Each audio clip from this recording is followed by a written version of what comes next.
اللجن اللجن اللجن اللجن يا مولا اللجن اللجن اللجن اللجن اللجن اللجن اللجن يا صاحب الزمان اللجن. اعوذ باللہ من الشیطان اللعین الرجیم. بسم اللہ الرحمن الرحیم. الحمد للہ وکفا وسلام علی عبادہ الذین اصطفیٰ. درود بھیجیے محمد علیہ.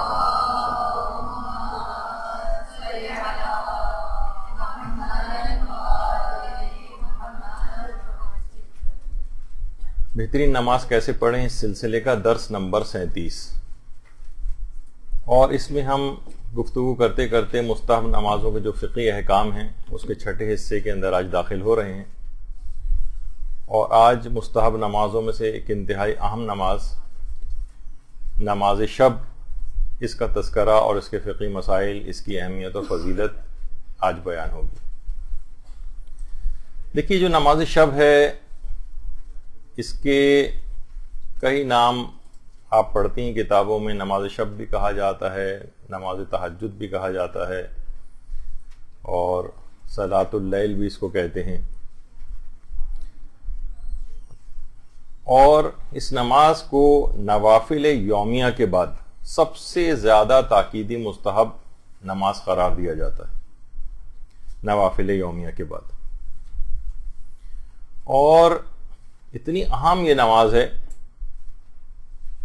کہ نوافل یومیہ کے بعد سب سے مستحب نماز ہے.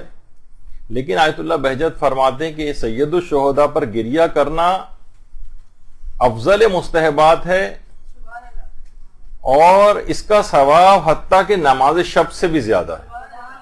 اللہم صلی علی محمد و آل محمد.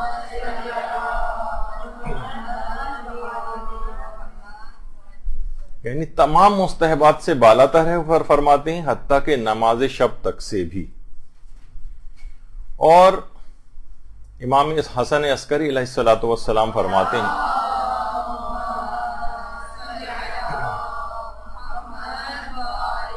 کہ پروردگار عالم تک رسائی ایک ایسا سفر ہے جو رات کی سواری پر سوار ہوئے بغیر طے نہیں ہو سکتا. یعنی محال ہے کسی کے لیے کہ وہ پروردگار عالم کا قرب حاصل کر سکے اور وہ نماز شب نہ پڑھتا ہو. اور یہ بھی چیز آئی ہے روایات میں کہ امیر المومنین امام علی علیہ الصلوۃ والسلام فرماتے ہیں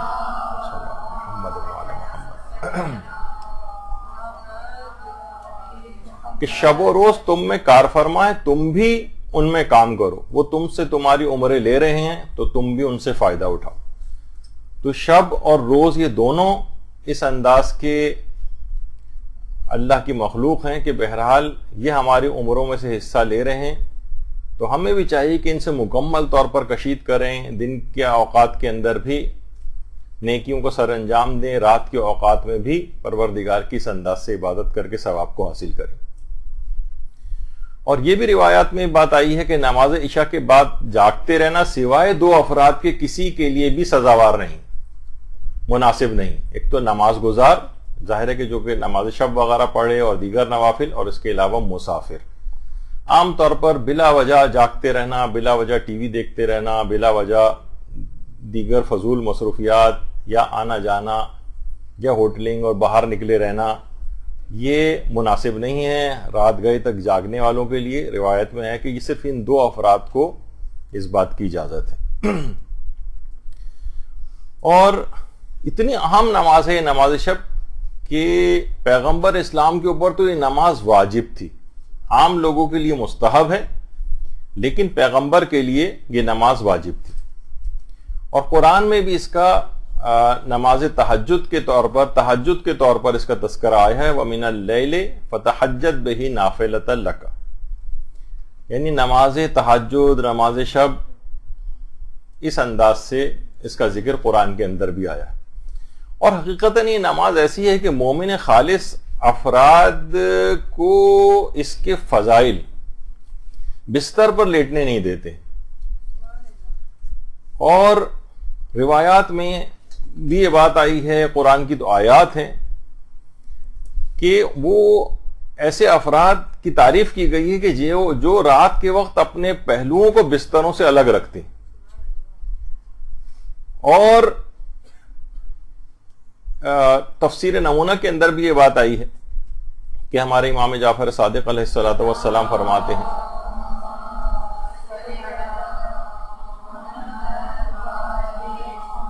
کہ قرآن میں جو بھی نیکیاں ہیں ہر نیکی کی جزا قرآن کے اندر بیان ہوئی ہے سوائے نماز شب کے. اور اس کے اندر بھی پروردگار نے کہا کہ ان لوگوں کو معلوم نہیں ہے کہ کون کون سی آنکھوں کی ٹھنڈک پروردگار عالم نے ان کے لیے جزا کے طور پر رکھی ہے. تو اس سے معلوم یہ چلا کہ قرآن میں ہر نیکی کی جزا کا تذکرہ ہے لیکن سوائے نماز شب کے. اور اس کو پروردگار نے اس انداز سے مبہم طور پر بیان کیا ہے کہ کیسی کیسی خن کے چشم قرۃ اعین، کیسی کیسی آنکھوں کی ٹھنڈک ہم نے ان کے لیے مہیا کر کے رکھی ہے جنت. اور نماز شب کے فضائل کی یہی دیوانگی تھی کہ جو کہ امام خمینی کو آخری وقتوں تک کے اندر منہ پر آکسیجن لگی ہوتی تھی اور اسی حالت میں نماز شب کو ادا فرما رہے ہوتے تھے. اور یہی دیوانگی تھی کہ آقا سید مصطفیٰ خنساری بیان کرتے ہیں کہ شدید برف باری ہو رہی ہوتی تھی، شدید سردی ہو رہی ہوتی تھی، اور مدرسہ فیضیہ میں برف کو توڑ کر سرد ترین پانی سے وضو کر کے امام خمینی نماز شب کو ادا فرماتے تھے. اور پھر کیسے اس کو کوئی شخص نہ انجام دے کہ روایت میں یہ بات آئی ہے کہ اگر کوئی شخص نماز شب نہیں پڑھتا ہے تو وہ شیعت سے بھی خارج ہے. بہت بعید ہے کہ کوئی شخص مومن ہو اور وہ نماز شب نہ پڑھے. روایت میں یہ بات آئی ہے کہ لیس من شیعتنا من لم یصلی صلاۃ اللیل، یعنی کوئی شخص شیعت میں داخل نہیں ہو سکتا جب تک کہ وہ نماز شب کا پابند نہ ہو. اور ارشاد القلوب کے اندر بھی باقاعدہ اس کی جو دوسری جلد ہے اس کے اندر بھی یہ بات بیان ہوئی ہے کہ ایک عالم ایک دفعہ نماز شب پڑھے بغیر سو گئے تھے. تو خواب میں ہاتف غیبی کی ایک آواز آئی ان کو کہ جس وقت خدا صاحبان ایمان کے اندر جنت تقسیم کر رہا ہے یہ بندے سو رہے ہیں، اور یہ لوگ بہشت پر اتنے زیادہ قناعت پسند ہو گئے ہیں کہ جنت ہی کو انہوں نے فراموش کر دیا ہے اور نماز شب نہیں پڑھ رہے ہیں. تو یہ بہت ہی حیران کن اور تعجب خیز ایک مرد مومن کے لیے بات ہے کہ وہ مومن اور شیعہ ہو اور وہ نماز شب کا پابند نہ ہو. پیغمبر اسلام ختمی مرتبت صلی اللہ علیہ وآلہ وسلم صلی اللہ محمد وآلہ محمد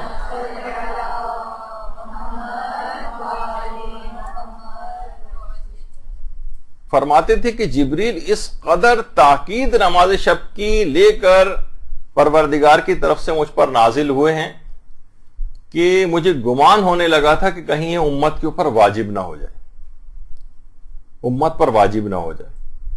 اور حضرت ابراہیم علیہ الصلاۃ والسلام کے لیے، حضرت ابراہیم پیغمبر اسلام کے بعد سب سے افضل ترین انبیاء میں سے ہیں.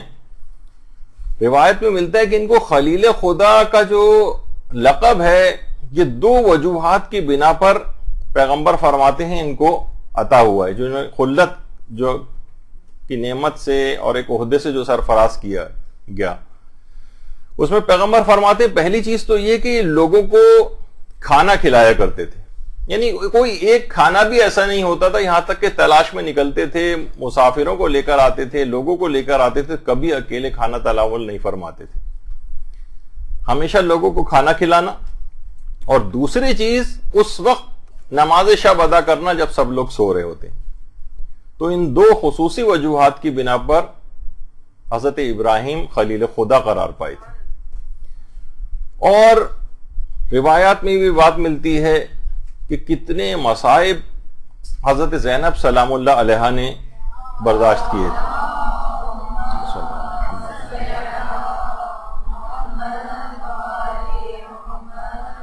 اور کتنی مسئولیت تھی، اور امام حسین علیہ السلام کی شہادت سے پہلے بھی کس قدر مصائب تھے، اور امام کی شہادت کے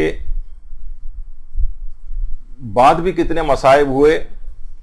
اور امام حسین نے باقاعدہ یہ بات اپنی بہن کو فرمائی تھی کہ یا اختاہو لا تنسینی فی نافلۃ اللیل، بہن مجھ کو نماز شب میں فراموش نہ کرنا، مجھے مت بھولنا، اس تک کے اندر اتنی زیادہ تاکید.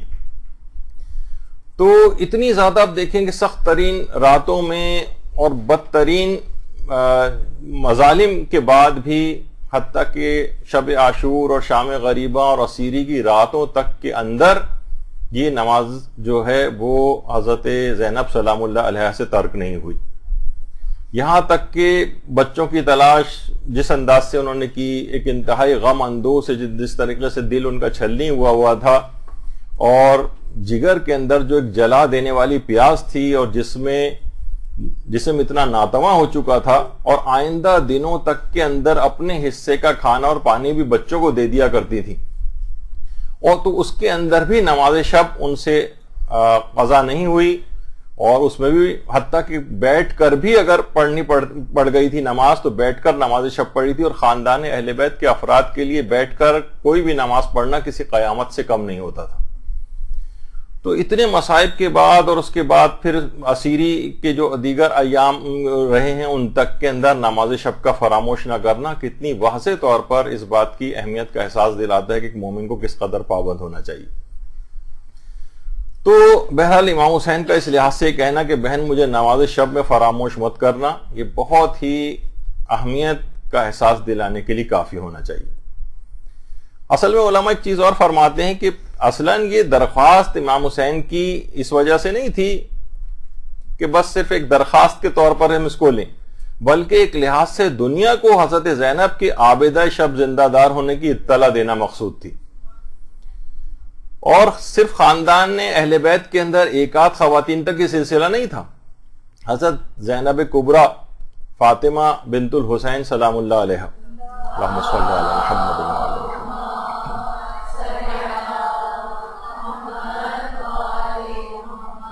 باقاعدہ ان کے اوپر کتابیں بھی ان کی سیرت کے اوپر لکھی گئی ہیں. اس تک کے اندر یہ بات یہ آئی ہے کہ روایت میں یہ بات آئی ہے کہ حضرت فاطمہ کبریٰ تمام شب نماز میں کھڑی رہتی تھیں اور تمام دن روزہ رکھا کرتی تھی.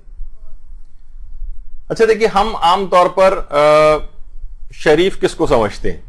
دیکھیے، ہم عام طور پر ایک ہوتا ہے کہ اچھا شہری ہو، سگنل نہ توڑے، لائن کے اندر کھڑا ہوا ہو، ٹھیک ہے، قانون کی پاسداری کرے.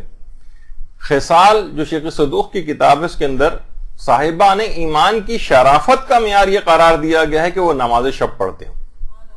صاحب ایمان یعنی ٹھیک ہے تم ایماندار ہو، ٹھیک ہے کہ تم شیعہ ہو، لیکن تمہاری شرافت کا معیار یہ ہے کہ تم اگر نماز شب پڑھتے ہو تو شریف ہو. اور کسی بھی شخص کی عزت کا معیار یہ ہے کہ وہ لوگوں کو اذیت پہنچانے سے باز رہے. اس کا مطلب یہ ہے کہ یہ صاحب عزت شخص ہے. اس کی عزت اور صاحب عزت ہونے کا معیار یہ ہے کہ لوگوں کو تکلیف نہ پہنچائے. شریف ہونے کا معیار یہ ہے کہ نماز شب کا پابند ہو. اور ہمارے امام جعفر صادق علیہ الصلوۃ والسلام، اللہم صل علی محمد وعلی محمد،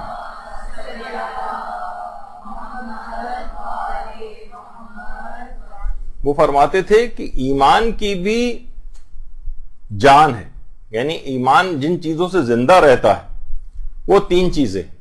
ان میں ایک تو ہے برادر ایمانی سے ملاقات کرنا. انسان بار بار اپنے دینی دوستوں کے ساتھ اور بھائیوں کے ساتھ ملاقات کے لیے جاتا ہے، یہ خود ایک ایمان کا ایک حصہ اور روح ہے. دوسرا، روزے دار کو افطار کرانا، یہ خود ایمان کی روح شمار ہوتا ہے. اور تیسری چیز امام فرماتے ہیں نماز شب کا پڑھنا، یعنی ایمان کی روح اور ایمان کی جان جو ہے وہ اس کو قرار دیا گیا ہے.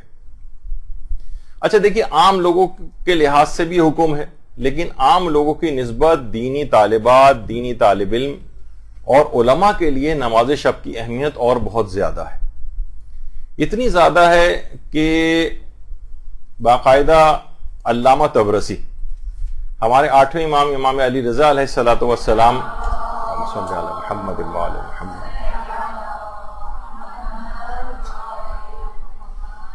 ان کا قول کتابوں کے اندر موجود ہے. ان کی کتاب آیت حق کے نام سے لکھی گئی ہے، آیت حق شرح احوال آیت اللہ طبرسی مازندرانی. اور امام رضا کے جو روضہ ہے اس کے صحن کے جو احاطہ ہے بیرونی، وہاں پر ان کی قبر مبارک ہے. جو لوگ ہیں وہاں پہ ان کو ضرور جانا چاہیے. آیت اللہ طبرسی یہ فرماتے تھے طالب علموں اور علماء دونوں کو نصیحت کرتے ہوئے کہتے تھے کہ نوافل اور نماز شب سے غافل مت ہونا. ہم اہل علم کا مال یہی ہے، کیونکہ دیکھیے عوام، وہ فرماتے تھے عوام زیادہ سے زیادہ واجبات پر اکتفا کرتے ہیں. فرماتے تھے کہ تم بھی اگر اس کے پابند نہ ہوئے تو تم میں اور عام لوگوں میں پھر کیا فرق رہ جائے گا. تو ایک طالب علم کو بھی، طالبہ کو، اور ایک عام چاہے وہ ابتدائی طالب علم ہی کیوں نہ ہو اور چاہے وہ علماء ہی کیوں نہ ہو، عام عوام سے ان کا فرق کیا ہے؟ وہ کہتے تھے کہ نماز شب. ورنہ لوگ تو واجبات پہ اکتفا کریں گے نا عام لوگ، لیکن تم میں اور ان میں کیا فرق رہ جائے گا. اور آیت اللہ جو مہدی بحر العلوم تھے، ایک اور بزرگ تھے، ان کو بھی کہا جاتا ہے. بہرحال آیت اللہ مہدی بحر العلوم کا ایک خاص ملازم تھے ملا زین العابدین سلماسی. باقاعدہ جو علماء کے حالات پر کتاب لکھی گئی ہے قصص العلماء، اردو میں بھی دستیاب ہے.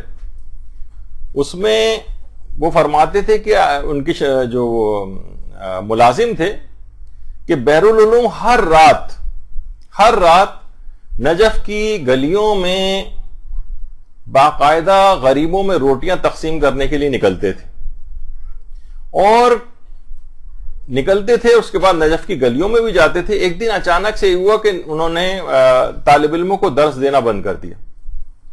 سارے طالب علم پریشان ہو گئے. یہ دیکھیے کس کا ہے.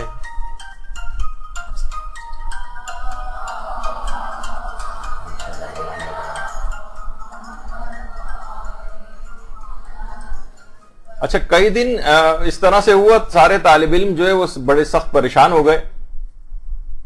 یہاں کی طرح والا حساب کتاب تو نہیں کسی دن باقی درس موقوف ہو جائے تو طالب علموں کے اندر خوشی کی لہر دوڑ جاتی ہے کہ چلو آج چھٹی ہو گئی ہے. تو اچھا، طالب علم بڑے پریشان ہوئے تو لوگوں نے پوچھا کہ بھائی آپ طالب علموں کو درس کیوں نہیں دے رہے؟ انہوں نے کہا کہ میں رات کو ویسے بھی نکلتا ہوں نجف کی گلیوں میں، طالب علموں کے گھر بھی میں پہچانتا ہوں، میں طالب علموں کے گھروں کے پاس سے گزرتا ہوں، نہ نماز شب کے کوئی آثار ہوتے ہیں، نہ کوئی مناجات کی آواز سنائی دیتی ہے، نہ کوئی آہوزاری سنائی دیتی ہے. ایسے طالب علموں کو درس دینے کا اصلاً کوئی فائدہ نہیں. طالب علم اس بات کو سن کر کافی متوجہ ہوئے اور اس بات کے پھر اس کے بعد انہوں نے پابندی اختیار کی اور کہا کہ ہم آئندہ کے بعد سے نماز شب اور یہ مناجات وغیرہ کو ترک نہیں کریں گے. جب یہ سلسلہ دوبارہ شروع ہوا نماز شب اور مناجات کا تو پھر کہیں جا کے انہوں نے درس دینا شروع کیا. اور یہی وجہ ہے کہ قصص العلماء ہی کے اندر ہے کہ شیخ جعفر آل کاشف الغطا ان کے متعلق ان کو جب یہ بات بتائی گئی کہ ایک شہر کے جو ائمہ جماعت ہیں، انہوں نے جو ائمہ جماعت ہیں وہ نماز شب کے پابند بھی نہیں ہیں، نوافل کو بھی ہم دیکھتے ہیں کہ وہ انجام نہیں دیتے، بس آئے واجب نماز پڑھائی چلے گئے. جب یہ شکایت ان تک پہنچی تو شیخ جعفر مجتہد عالم تھے، انہوں نے فرمایا کہ جو امام جماعت بھی نوافل یومیہ اور نماز شب کو انجام نہیں دیتا اس کی اقتدا نہ کی جائے. جب ائمہ جماعت نے اس چیز سنی تو سب کے سب اس بات کے پابند ہو گئے. تو علماء بھی اور مجتہدین اس بات کو برداشت نہیں کرتے تھے کہ چاہے طالب علم ہو، چاہے وہ علماء ہوں، امام جماعت ہو اور وہ نماز شب کے پابند نہ ہو. اور شیخ حسن جو شیخ جعفر آل کاشف الغطا کے بڑے بیٹے تھے، ایک تو بہت مشہور ہیں شیخ محمد حسین. شیخ محمد حسین یہ چھوٹے بیٹے تھے لیکن یہ زیادہ مشہور ہوئے. تو شیخ جعفر کے جو بڑے بیٹے تھے شیخ حسن، یہ فرماتے ہیں کہ جب میرے والد نماز شب کے لیے بیدار ہوتے تھے تو تمام اہل و عیال کو ساتھ ہی بیدار کرتے تھے، حتیٰ کہ بچوں تک کو بیدار کرتے تھے. یعنی جو سمجھدار بچے ہوتے تھے ان تک کو بیدار کرتے تھے. یہاں تو یہ دیکھیں یہ صورتحال ہے کہ حتیٰ کہ نماز واجب تک کے لیے بیدار نہیں کیا جاتا ہے اور سوتے رہنے دیا جاتا ہے. ایسی شفقت پدری اور مادری شفقت ہوتی ہے کہ واجبات بھی اس کے اندر ترک ہونے لگتے ہیں، اور وہ چھوٹے بچوں تک کے متعلق اس بات کی پابندی کرواتے تھے کہ ان کا اتنا بڑا نقصان جو ہے وہ نہ ہونے پائے.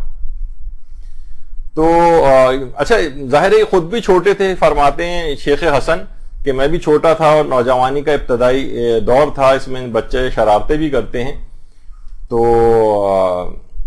وہ یہ کرتے تھے کہ جیسے ہی وہ کمرے سے باہر نکل کے جاتے تھے کہ بھئی سب لوگ نماز شب پڑھ لیں، تو میں کمرے میں بستر پہ لیٹے لیٹے ہی آوازیں نکالتا تھا، اللہ اکبر، الہم وللضالین، کفوا احد، سمع اللہ اور بحول اللہ، السلام علیکم ورحمۃ اللہ، بستر پہ لیٹے لیٹے، تاکہ ان کو پتہ چل جائے کہ میں نماز شب میں مشغول ہوں۔ تو بہرحال ایک لحاظ سے ان کی سیرت سے یہ بات پتہ چلی ہے کہ اپنے گھر والوں تک کو اٹھانا نماز شب کے لیے۔ تو طالب علموں کے اندر بھی دیکھیے اتنا اثر اس کا ہوا کہ ایک دوسرے کو بھی طالب علم جو ہے اس زمانے میں اٹھایا کرتے تھے، لیکن اس طرح سے نہیں اٹھاتے تھے کہ جناب پوری دنیا کو پتہ چل جائے کہ ابھی جمعہ بالکل 8 دن ہوئے ہیں آپ کو نماز شب کے پابند ہوئے اور آپ نے اس طرح سے شور مچانا شروع کر دیا اور پورے گھر کو سر کے اوپر اٹھایا ہوا ہے کہ جیسے اب پوری دنیا کو نماز شب کا پابند ہو جانا چاہیے۔ آیت اللہ نجفی کوچانی یہ فرماتے ہیں کہ اصفہان کے مدرسے میں طالب علموں کے حجرے آپس میں ملے ہوئے تھے، ہم طاقچوں میں سوراخ کر کے رسی کے سرے اپنے پیروں پر باندھ لیتے تھے کہ جس کی بھی آنکھ کھل جائے وہ رسی کھینچ کر دوسرے ساتھی کو نماز شب کے لیے بیدار کر دے، اور یہ بات اس وجہ سے کرتے تھے کہ دروازے پر دستک دینے سے دوسرے طالب علموں کی نیند میں خلل نہ پڑے، اور ایک دوسرے کو اس طرح سے اٹھایا کرتے تھے۔ تو واقعتاً انسان کو چاہیے کہ ایک دوسرے کی اس طرح سے ہیلپ کرے۔ کہا جاتا ہے نا کہ لوگ کسی کی جیب سے 10 روپے بھی گر جاتے ہیں تو ہر شخص متوجہ کرتا ہے، ارے دیکھیے آپ کی جیب سے 10 روپے گر گئے، اور یہاں لوگوں کی نمازیں واجب قضا ہوئی جا رہی ہیں، لوگوں کی نماز شب کے لوگ پابند نہیں، اور ذرا سا لوگوں کو 10 روپے کے برابر بھی احساس نہیں کہ متوجہ کریں کہ آپ کو یہ چیز پڑھنی چاہیے۔ تو یہ صورتحال ہے۔ اس میں آیت اللہ شہید مرتضی مطہری بھی یہ بات کہتے تھے، بلکہ لوگ ان کے متعلق جو فرماتے ہیں کہ وہ ساری زندگی 2 چیزوں کی حد سے زیادہ آیت اللہ شہید مرتضی مطہری نے پابندی کی، 2 چیزوں کی۔ ایک تو جب تک وہ سوتے نہیں تھے جب تک خاص مقدار میں رات کو تلاوت قرآن نہ کر لیتے تھے، اور دوسرا یہ کہ کسی بھی رات نماز شب پڑھے بغیر نہیں سوتے تھے۔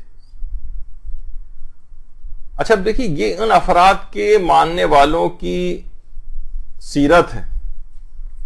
مثلا سید الشہداء امام حسین علیہ الصلوۃ والسلام،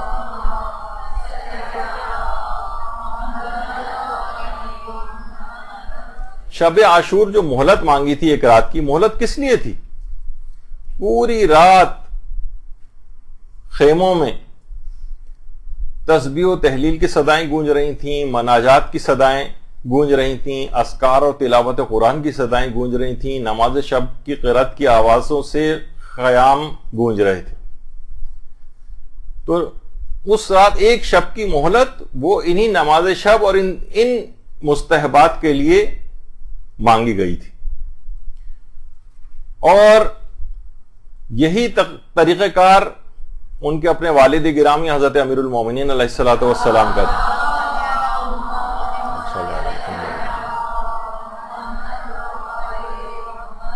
فرماتے تھے کہ جب سے میں نے پیغمبر اسلام سے یہ بات سنی تھی کہ نماز شب نور ہے، تب سے میں نے ہرگز کبھی نماز شب کو ترک نہیں کیا۔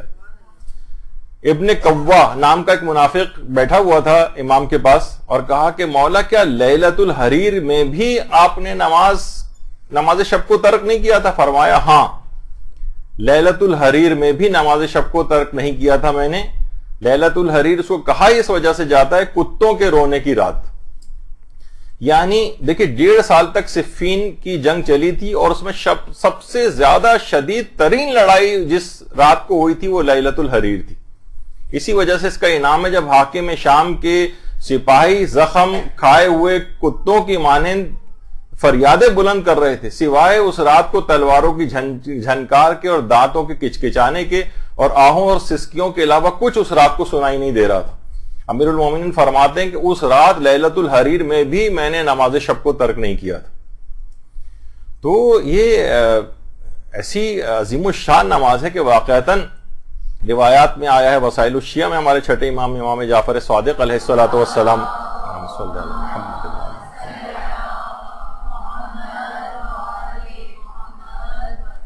ملتا ہے کہ چھٹے امام فرماتے ہیں کہ حضرت امیر المومنین علیہ الصلوۃ والسلام کہ گھر میں کمرہ مخصوص تھا نماز کے لیے، اور رات کو جب بھی نماز شب کے لیے حضرت امیر اٹھتے تھے تو اپنے کسی ایک فرزند کو ضرور اٹھا کر اپنے ساتھ اس کمرے کے اندر نماز کو ادا کرنے کے لیے لے جاتے تھے. اور روایت میں پیغمبر کے لیے بھی یہ بات آئی، بلکہ پیغمبر کا ارشاد روایتوں کے اندر جو ہے وہ بیان ہوا ہے کہ اگر کوئی بھی شخص رات کو خود نماز شب کے لیے اٹھے، رات کو عبادت کے لیے اٹھے، اور اپنی زوجہ کو بھی اس طرح سے جگائے کہ وہ عورت بھی اٹھے، اس طرح سے شوہر اور بیوی دونوں نماز کو ادا کریں، رات کو عبادت کریں، تو پروردگار ان پر اپنی رحمت نازل فرماتا ہے. اور یہی وجہ ہے کہ پیغمبر نے 3 مرتبہ فرمایا تھا کہ یا علی علیک بصلاۃ اللیل وعلیک بصلاۃ اللیل وعلیک بصلاۃ اللیل. 3 دفعہ فرمایا تھا کہ علی نماز شب کی پابندی کرو، نماز شب کی پابندی کرو، نماز شب کی پابندی کرو. تو بڑی عظیم الشان یہ جو نماز ہے. اور ابھی آپ نے سنا تھا آیت اللہ تبرسی کا ہی کہ یہ ہم علماء اور طالب علموں کا یہی تو ایک مال ہے، ورنہ عوام تو اس کی پابندی نہیں کرتے ہیں. یہی وجہ ہے کہ آیت اللہ مرشی نجفی، آیت اللہ مرشی نجفی وہی ہیں کہ جنہوں نے ایک بہترین ایشیا کا سب سے بڑے کتاب خانوں میں اور لائبریریز میں جس کا شمار ہوتا ہے کتاب خانہ آیت اللہ مرشی نجفی، قم میں حضرت معصومہ کے روضے کے بالکل سامنے. انہوں نے باقاعدہ جو اپنا وصیت نامہ لکھا تھا اس کے اندر اپنے بیٹے سے یہ بات کہی تھی. اور آیت اللہ مرشی نجفی نے ایک سجدگاہ اپنے پاس رکھی ہوئی تھی، اور آئمہ کے تمام قبور کی مٹی بھی جمع کر کے اپنے پاس رکھی ہوئی تھی.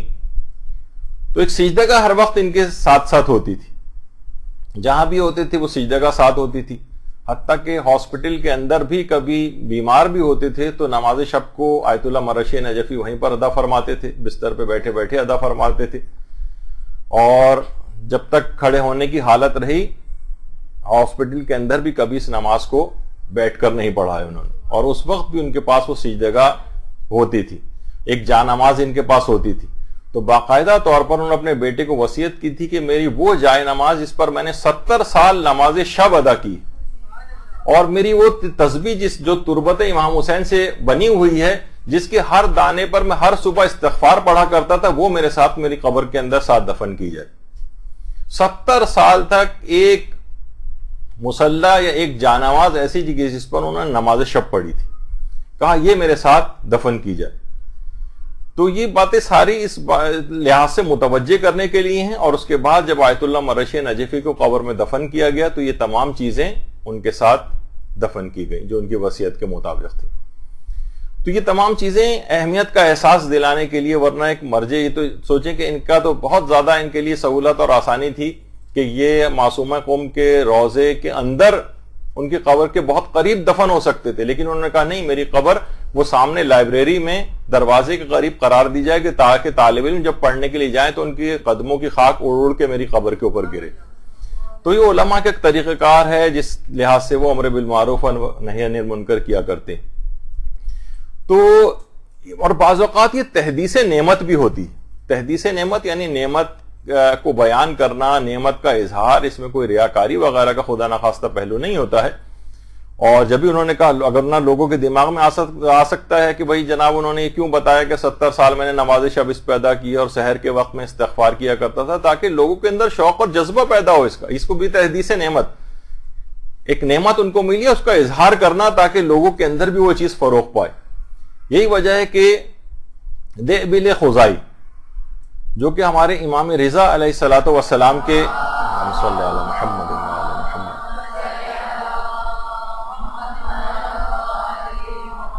شاعری کیا کرتے تھے، امام کی شان میں قصیدے کہتے تھے. اور شوش کا جو علاقہ ہے، ویسے تقریباً 4 یا 5 مقامات پر دیبل کی جو ہے وہ قبور کے متعلق ملتا ہے، لیکن جو سب سے زیادہ معتبر ہے وہ شوش میں. تو ان کو امام رضا علیہ الصلوۃ والسلام نے ایک لباس تحفے میں دیا تھا اور کہا تھا کہ دیبل اس کی خوب حفاظت کرنا. حفاظت سے مراد یہ نہیں کہ اس کو نہیں پہنا یا سنبھال کے کہیں رکھنا، بلکہ یہ کہ اس کی قدر کرو اس لباس کی. میں نے اپنے اس لباس میں 1000 شب نماز ادا کی ہے اور ہر شب میں 1000 رکعت نماز پڑھی، اور اسی لباس میں میں نے 1000 مرتبہ ختم قرآن کیا، امام نے فرمایا۔ تو امام نے بھی اس بات کا کہ 1000 شب میں نے اس لباس کے اندر نماز پڑھی ہے، یعنی نماز شب بھی اس کے اندر آ گئی ہے، اور 1000 رکعت ہر رات میں پڑھی، 1000 رکعت، اور 1000 ختم قرآن اس لباس کے اندر۔ تو یہ ہم لوگوں کے لیے اس لحاظ سے نمونہ عمل چیز ہے کہ نماز شب کا کس قدر پابند ہونا چاہیے۔ اچھا، عورتیں بھی اس لحاظ سے کوئی پیچھے نہیں رہی عبادات کے اندر آج بھی، بلکہ ہمیں خواتین مردوں سے آگے نظر آتی ہیں۔ یہی وجہ ہے کہ نفیسہ خاتون، حسن بن زید بن امام حسن، نفیسہ خاتون جو تھیں، نفیسہ خاتون بنت حسن بن زید بن امام حسن، یعنی اس لحاظ سے امام حسن کی پوتی ہوتی ہیں، ان کے شوہر کا نام اسحاق تھا۔ اللہم صلی علی محمد و آل محمد۔ نفیسہ خاتون کا مصر میں روضہ ہے، اور بہت ہی صاحب کرامت اور عبادت گزار خاتون تھیں، اور مصری آج بھی بے تحاشا ان کے روضے پر جاتے ہیں، دعائیں قبول ہوتی ہیں، بے تحاشا کرامات۔ ان کے ایک رشتہ دار بیان کرتے ہیں کہ میں 40 سال ان کی خدمت میں رہی ہوں، کسی ایک رات کو بھی میں نے ان کو سوتے نہیں دیکھا، فقط عبادت کرتے دیکھا ہے ساری رات، اور دن میں روزہ رکھے ہوئے دیکھا ہے۔ اور روایت جو ان کے ملتے ہیں حالات، اس کے اندر ملتا ہے الگ الگ تقریباً تعداد بیان ہوئی ہے کہ انہوں نے اپنے گھر کے اندر ایک قبر کھدوائی ہوئی تھی۔ ایک روایت کے مطابق انہوں نے 1400 دفعہ اس قبر کے اندر بیٹھ کر قرآن ختم کیا، 1400 مرتبہ، اور زیادہ تر اس سے بھی زیادہ جو بیان ہوا ہے وہ 6000 مرتبہ ختم قرآن کیا۔ تو اس طرح سے اتنی عبادت گزار خاتون تھیں کہ علاقے کے جو غیر مسلم افراد بھی تھے وہ بھی ان کے وضو کا پانی لے کر جاتے تھے اور اس سے شفا کو حاصل کرتے تھے۔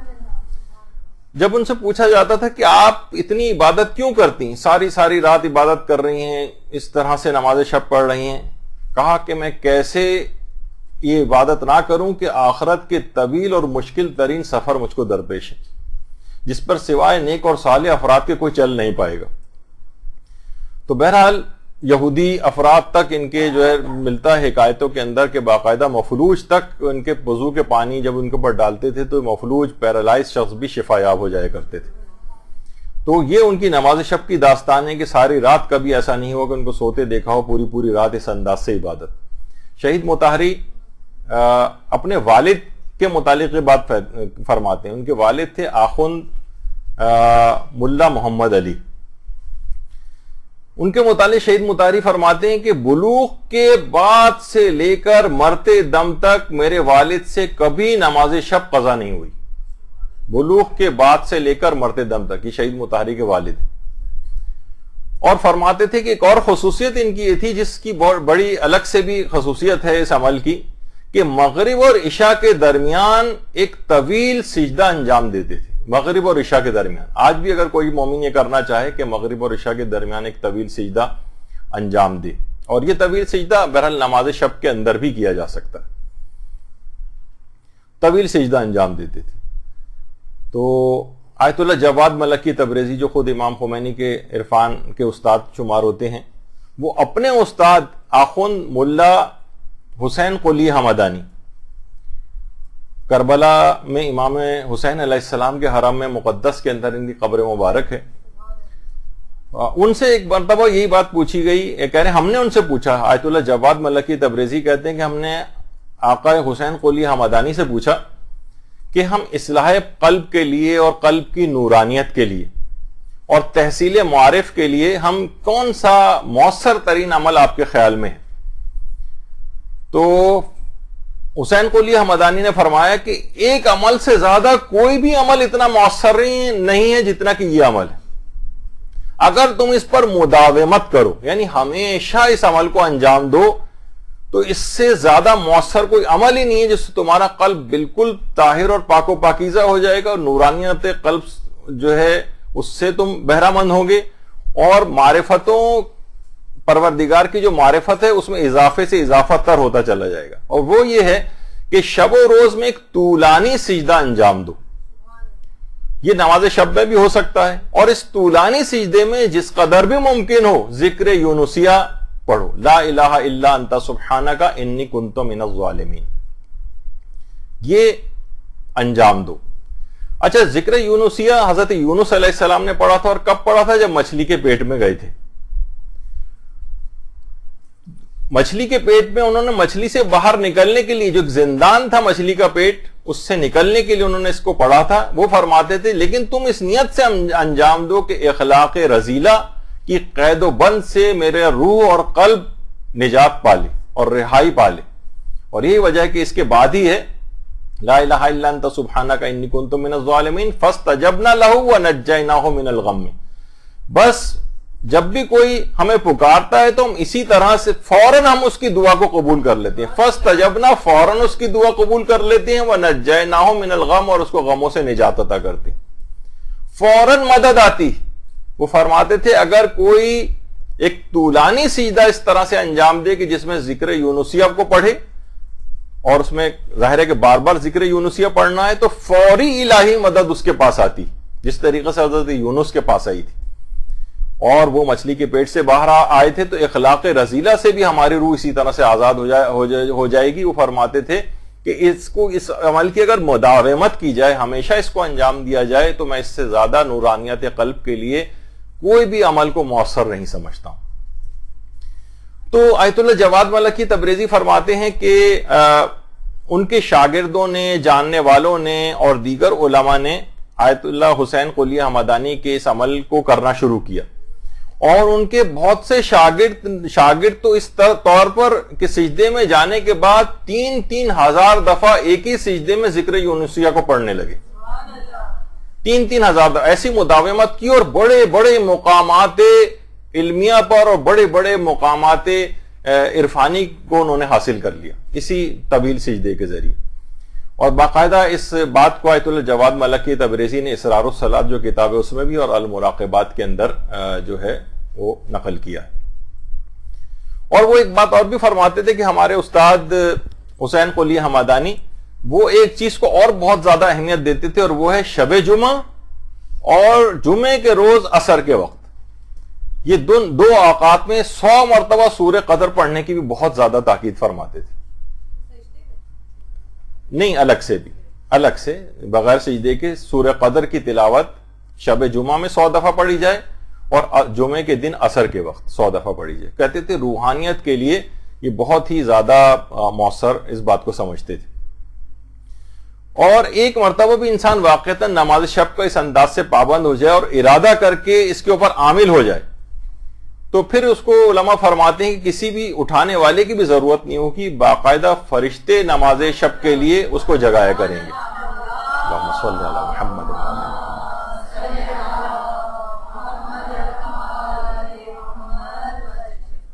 اور باقاعدہ اس کے لیے جیسے کہ آیت اللہ بہجت سے بھی کسی نے کہا تھا، اس کو آیت اللہ بہجت کی کرامات کے اندر بھی یہ چیز کہی جاتی ہے. ایک شخص ان کے پاس آیا اور طالب علم آ کر کہنے لگا کہ میں نماز شب کو نہیں اٹھ پاتا ہوں. کہا کہ اچھا یہ بتاؤ کہ رات کے کون سے پہر تم اٹھنا چاہتے ہو، کون سے پہر؟ تو اس نے ایک وقت بتایا کہ میں اس ٹائم پر اٹھنا چاہتا ہوں، 2 بجے 3 بجے، جو بھی اس نے بتایا. کہا کہ اچھا انشاءاللہ اٹھ جایا کرو گے. وہ طالب علم یہ فرماتے ہیں کہ خود بخود میری آنکھ نماز شب کے وقت فضیلت پر کھل جاتی تھی، خواہ میں 1 گھنٹہ پہلے ہی کیوں نہ سوؤں، جس سے پہلے کہ میں پوری رات بھی سوتا رہتا تھا تو نماز شب کے لیے آنکھ نہیں کھلتی تھی. آیت اللہ بہجت نے کہا نہیں انشاءاللہ کھل جایا کرے گی. کہہ رہے ہیں اس کے بعد آج تک کبھی ایسا نہیں ہوا کہ میری آنکھ خود بخود نماز شب کے وقت نہ کھل جائے، چاہے میں تھوڑی دیر پہلے ہی کیوں نہ سویا ہوں. یہ آیت اللہ بہجت کی خصوصی کرامات میں سے بھی یہ چیز نقل کی جاتی. آیت اللہ محمد حسین طباطبائی یہ بات فرماتے تھے کہ میں ایک ایسے شخص کو جانتا ہوں. علماء فرماتے ہیں کہ جب بھی اس قسم کی کوئی جملے کبھی کوئی عالم عارف کہے تو ظاہر ہے وہ اپنے متعلق بھی اگر بات بیان کرنی ہوتی ہے تو مبہم کر دیتے ہیں تاکہ ایک اس کے اندر ریاکاری کا کوئی پہلو نہ آ جائے. فرماتے تھے میں ایک ایسے شخص کو جانتا ہوں جس کو نماز شب کے لیے فرشتہ آ کر جگاتا ہے, فرشتہ آ کر. اور علماء کی سیرت میں بھی ہم دیکھتے ہیں کہ مصطفیٰ خمینی جو امام خمینی کے بیٹے تھے, وہ فرماتے ہیں ایک دفعہ ہمارے گھر میں کچھ مہمان بھی آئے ہوئے تھے اور نچلی منزل کے اوپر مہمان تھے. رات کو کسی وقت گھر میں رونے کی آواز گونجنے لگی. آواز سن کر مہمان بھی بیدار ہو گئے اور انہوں نے آ کر مصطفیٰ خمینی کو آ کر جگایا کہ دیکھیے شاید آپ کے ہمسائیگی میں کوئی فوت وغیرہ ہو گیا ہے, کوئی شخص انتقال ہو گیا, کسی کا رونے کی آوازیں آ رہی. مصطفیٰ خمینی نے آواز سن کر کہا ارے یہ تو میرے والد کی آواز ہے, جب بھی نماز شب پڑھتے ہیں اسی طرح سے ان کی حالت ہو جاتی کہ زار و قطار رونا شروع کر دیتے. اور امام خمینی کے متعلق خود ان کی زوجہ محترمہ خانم خدیجہ ثقفی, بانو ایران کے نام سے جو مشہور ہیں, وہ فرماتی ہیں کہ جب سے ان کی شادی ہوئی بالکل ابتدائے جوانی سے لے کر اور آخر عمر تک, خانم خدیجہ ثقفی کا انتقال امام خمینی کے بہت بعد میں ہوا, فرماتی تھی کہ آخری عمر تک میں نے کبھی بھی ان کو نماز شب ان کی قضا ہوتے نہیں دیکھی. اوائل جوانی سے لے کر اور انتقال تک ایک رات بھی ایسی نہیں گزری جب انہوں نے نماز شب کو فراموش کیا امام خمینی. اور اس بات کے لیے گواہی آیت اللہ فاضل لنکرانی کی بھی موجود ہے. وہ خود فرماتے ہیں آیت اللہ فاضل لنکرانی کی امام خمینی نے مسلسل 70 سال تک بغیر کسی تعطل کے, بالکل بچپنے کے ابتدائی دور سے لے کر اور اختتام تک, بچپن اور پھر جوانی کا دور امام خمینی کا, اور 70 سال تک اس لحاظ سے مسلسل نماز شب ادا کی. اور ہمیشہ ان کی خصوصیت یہ تھی کہ ہمیشہ فجر سے 2 گھنٹے پہلے بیدار ہو جاتے تھے اور نماز اور تلاوت وغیرہ کے اندر مشغول ہو جاتے تھے. اور بہت سی کرامتیں اس لحاظ سے نقل بھی ہوئی ہیں کہ شہید محراب آیت اللہ قدوسی, دیکھیں تقریباً 6 علماء ہمارے ایسے ہیں جو شہید محراب کے نام سے مشہور ہیں, جو دوران نماز جماعت پڑھاتے ہوئے شہید ہوئے ہیں. 5 تو ایران کے اندر ہی ہیں جس میں آیت اللہ دست غیب بھی ہیں, آیت اللہ قاضی طباطبائی بھی ہیں, آیت اللہ قدوسی بھی ہیں, اور بھی بہت سے جو ہے علماء ہیں. اور عراق میں جو ایک شہید ہوئے تھے آیت اللہ باقر الحکیم, وہ تو خیر ایرانی نہیں تھے, تو 5 ایران کے تھے اور ایک عراق کے 6 افراد کو کہا جاتا ہے شہید محراب. ان میں آیت اللہ قدوسی بھی ہیں جن کی تصویر سامنے. وہ فرماتے ہیں انقلاب سے پہلے کا ایک سفر ہم کو درپیش تھا, میں آیت اللہ امام خمینی کے ساتھ تھا, اور میں نے جتنے بھی سفر ان کے ساتھ کیے, میں نے ان کے سفروں میں کوئی نہ کوئی کرامت دیکھی. کہہ رہے ہیں مشہد سے واپسی کا سفر تھا, ریگستانی علاقے سے ہماری گاڑی گزر رہی تھی.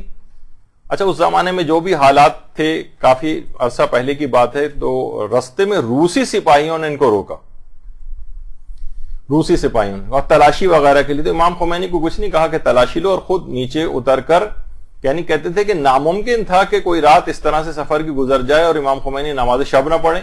امام خمینی, اچھا ریگستانی علاقہ تھا, کہہ رہے ہیں نہ ہمارے پاس پانی تھا, پانی کا ایک قطرہ ہمارے پاس نہیں تھا, لیکن کہہ رہے ہیں میں یہ دیکھ کر حیران رہ گیا کہ امام خمینی نے اپنی آستینیں الٹی ہوئی ہیں, اوپر کی ہوئی ہیں, اور نہ جانے کہاں سے پانی ان کے ہاتھوں کے اوپر جاری ہو رہا ہے اور خود بخود وضو ہو رہا ہے. اللہم صلی علی محمد و علی محمد. کتاب فراز ہائے از آباد میں آیت اللہ شہید قدوسی شہید محراب کی یہ کلمات اور جملے اس کے اندر جو ہے نقل ہوئے. تو بڑی کرامتیں علماء کسی صورت میں بھی اس کو ترک نہیں کرتے تھے. یہاں تک کہ امام خمینی کے متعلق کہا گیا تھا کہ جس وقت ان کو دل کا عارضہ لاحق ہو گیا تھا آخری ایام میں, تو قم سے ایمبولنس کے ذریعے امام خمینی کو منتقل کیا جا رہا تھا تہران کے لیے, وہاں کے ہاسپٹل میں. کئی گھنٹے کا سفر تھا ظاہر قوم سے تہران کا. راستے میں برف باری بھی بہت ہو رہی تھی, شدید سردی تھی, لیکن لوگوں نے دیکھا کہ ہاسپٹل پہنچتے ہی امام خمینی نے سب سے پہلے نماز شب ادا کی. شدید ترین سردی, برف باری, دل کا عارضہ, ہاسپٹل میں ایمبولنس کے ذریعے منتقل کیا گیا ہے, اور ابھی فوراً جاتے ہی نماز شب کو ادا کیا. اور پیرس سے جب تہران انقلاب کے بعد آ رہے تھے تو تو جہاز میں سارے افراد سو رہے تھے سوائے امام خمینی کے، جو گریہ وزاری کے اندر اور نماز شب کے اندر جہاز کی اوپری منزل کے اندر مصروف نماز شب تھے۔ اچھا، ایئر فرانس کا جہاز تھا، غیر ملکی اور نان مسلم عملہ تھا، وہ سب پریشان تھے کہ یہ رو کیوں رہے ہیں۔ وہ خود پریشان تھے کہ آقا کو کوئی تکلیف ہو گئی ہے، کسی بات سے ناراحت ہیں۔ تو لوگوں نے بتایا کہ نہیں، جب بھی اللہ کے حضور نماز شب کے لیے اس طرح سے کھڑے ہوتے ہیں تو یہی ان کی حالت ہو جاتی۔ پاسداران انقلاب بھی ایک بات کہتے تھے کہ جب بھی کوئی امام خمینی کو ہم میں سے کوئی نماز شب کے لیے کبھی بیدار کر دیتا تھا تو امام خمینی کی نگاہ کرم و نوازش کا مرکز بن جاتا تھا۔ ہمیشہ اس کے احسان مند ہو جاتے تھے کہ اس نے مجھ کو نماز شب کے لیے بیدار کیا۔ تو یعنی ایک بار کوئی شخص واقعتاً نماز شب کا پابند ہو جائے تو کرامت اور فضائل اس سے ہونے لگتے ہیں۔ البتہ نیت یہ نہیں ہو کہ وہ لوگوں کو کرتب دکھائے اور جناب کوئی فضیلتیں حاصل اس لحاظ سے کر کے، نہیں، نیت پروردگار عالم کی رکھے تو خود بخود اس کے پاس بہت سی کرامتیں آنے لگتی ہیں۔ آیت اللہ موسیٰ شبیری زنجانی، وہ ایک عالم سید محمد جزائری کے متعلق یہ بات فرماتے تھے۔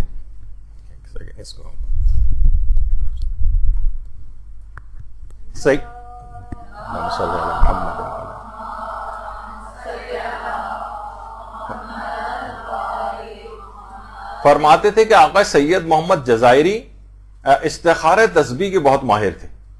استخارہ تسبیح، یہاں تک کہ وہ استخارہ کرانے والوں کی نیتوں تک سے واقف ہو جاتے تھے۔ تو ایک عالم تھے آقا رضا زنجانی، ان کے مالک مکان نے ان کو نوٹس دے دیا کہ بھئی آپ گھر خالی کر دیں، میں نے تو اپنا گھر فروخت کر دیا، اب آپ جائیں جہاں بھی آپ کو جانا ہے۔ وہ بہت حیران اور پریشان سرگردہ ہو گئے کہ بھئی میں کیا کروں، کہاں میں سامان لے کے گھر والوں کو اور بچوں کو لے کے کہاں جاؤں گا۔ تو انہوں نے فیصلہ کیا کہ مجھے سید محمد جزائری سے استخارہ کروانا چاہیے۔ سید محمد جزائری جو زمانے میں استخارے کے بڑے اسپیشلسٹ سمجھے جاتے تھے، انہوں نے استخارہ کیا اور کہا کہ تمہیں کہیں جانے کی ضرورت نہیں ہے، خریدار کو زمین کے اوپر پاؤں رکھنا بھی نصیب نہیں ہوگا اس مکان کی۔ یعنی جس نے مکان خریدا تھا نا، مالک مکان نے نوٹس دیا تھا کہ مکان تو میں بیچ چکا ہوں، خریدار اب یہاں پہ آنے والا ہے، اب اپنے انتظام کر لیں۔ انہوں نے کہا کہ استخارہ دیکھا اور کہا کہ اس خریدار کو تو مکان کی زمین پہ پاؤں رکھنا بھی نصیب نہیں ہوگا، اور کہہ رہے ہیں چند روز بعد ہی اس کو دل کا دورہ پڑا اور انتقال کر کے ڈیل کینسل ہو گئی۔ اچھا، اتنی زیادہ ان کی شہرت تھی کہ قوم کا جو اس زمانے میں حاکم گورنر جو بھی تھا، سید محمد جزائری کا دوست بھی تھا، یعنی جن کے پاس یہ والی طاقت تھی۔ تو وہ بھی ان کے پاس آیا اور اس نے کہا کہ میں ایک استخارہ کرانا چاہتا ہوں۔ انہوں نے استخارہ کیا تو اس نے کہا کہ اچھا، بلکہ ان کی نیت بھی بتا دی کہ تم اس نیت سے استخارہ کروا رہے ہو۔ اس نے امتحان لینے کے لیے کہا کہ اچھا ایک دوسرا استخارہ اور دیکھ لیں، میں دوسری ایک اور نیت کر رہا ہوں، اور نیت اس نے پہلے والی نیت ہی رکھی جو جس سے پہلا استخارہ دکھوایا تھا۔ تو انہوں نے کہا سید محمد جزائری نے کہ یہ تم نے دوبارہ مجھ سے اسی نیت سے استخارہ کیوں دکھوایا ہے؟ یعنی اس نیت سے بھی واقف ہو گئے تھے۔ تو آیت اللہ شبیری زنجانی فرماتے ہیں ایک دفعہ میں نے ان کے بیٹے سے بات پوچھی کہ تمہارے والد کو یہ کرامت کیسے ملی، یعنی استخارے میں نیتوں کا لوگوں کو پتہ چلا لینا۔ تو ان کے بیٹے نے کہا اور تو کوئی بات میں جانتا نہیں ہوں اتنی، لیکن میرا خیال یہ ہے کہ وہ نماز شب کی پابندی کی وجہ سے ان کو یہ کرامت ملی۔ ان کے بیٹے نے کہا کہ ہم نے سنا ہے کہ 14 سال کی عمر سے ہمارے والد نماز شب کی اس قدر پابند تھے کہ انتقال تک کبھی نماز شب کو قضا نہیں کیا۔ تو آپ نے دیکھا کہ اس سے کتنی کرامتوں کا انسان کے پاس ظہور ہونے لگتا ہے، کتنی طاقتیں اس کے پاس اس لحاظ سے آ جاتی ہیں روحانی اعتبار سے کہ، لیکن یہ کہ بہرحال کیونکہ عبادت پروردگار کی انجام دینی ہے، یہ تو اس کے ساتھ لگی ہوئی ایک پیکج کے اندر کچھ چیزیں ہیں، لیکن نیت پروردگار عالم کی عبادت کی خالص انسان کو رکھنی چاہیے۔ اور یہی وجہ ہے کہ رسالہ جو لقاء اللہ جو آیت اللہ جواد ملکی تبریزی کا ہے کتاب، اس میں انہوں نے آیت اللہ جواد انصاری حمدانی، یہ بہت ہی بڑے عالم عارف گزرے ہیں آیت اللہ جواد انصاری حمدانی، ان کی وضو، ان کی جو نماز، اس کے بڑے تذکرے ملتے ہیں، اور نماز شب کے بھی بے تحاشا پابند تھے نماز شب کے۔ خود فرماتے ہیں آیت اللہ جواد انصاری حمدانی کہ ایک رات کو جب میں بیدار ہوا نماز شب کے لیے تو میں نے دیکھا کہ ایک گھر ہے، ایک گھر، اور اس گھر سے ایک روشنی سی نکل رہی ہے اور 500 گھروں کو وہ روشنی اطراف کے اندر منور کر رہی، اور کہہ رہے ہیں مجھے الہام ہوا اس وقت کہ اس گھر میں حضرت حجت امام زمانہ علیہ السلام، اللہم صلی علی محمد وعلی آل محمد،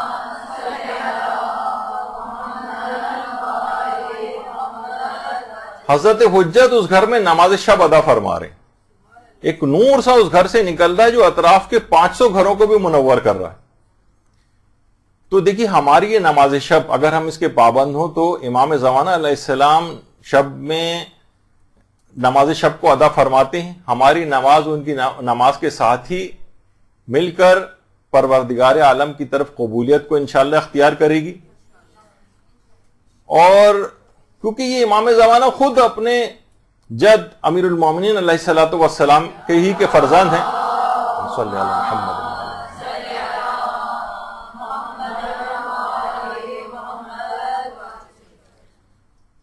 کہ ان کی کنیز تھی ام سعید، ایک کنیز تھی ام سعید نام کی، ان سے کسی نے پوچھا کہ امیر المومنین علیہ السلام کی رمضانوں میں جو عبادت تھی اور دوسرے مہینوں میں جو عبادت تھی ان میں کیا فرق تھا؟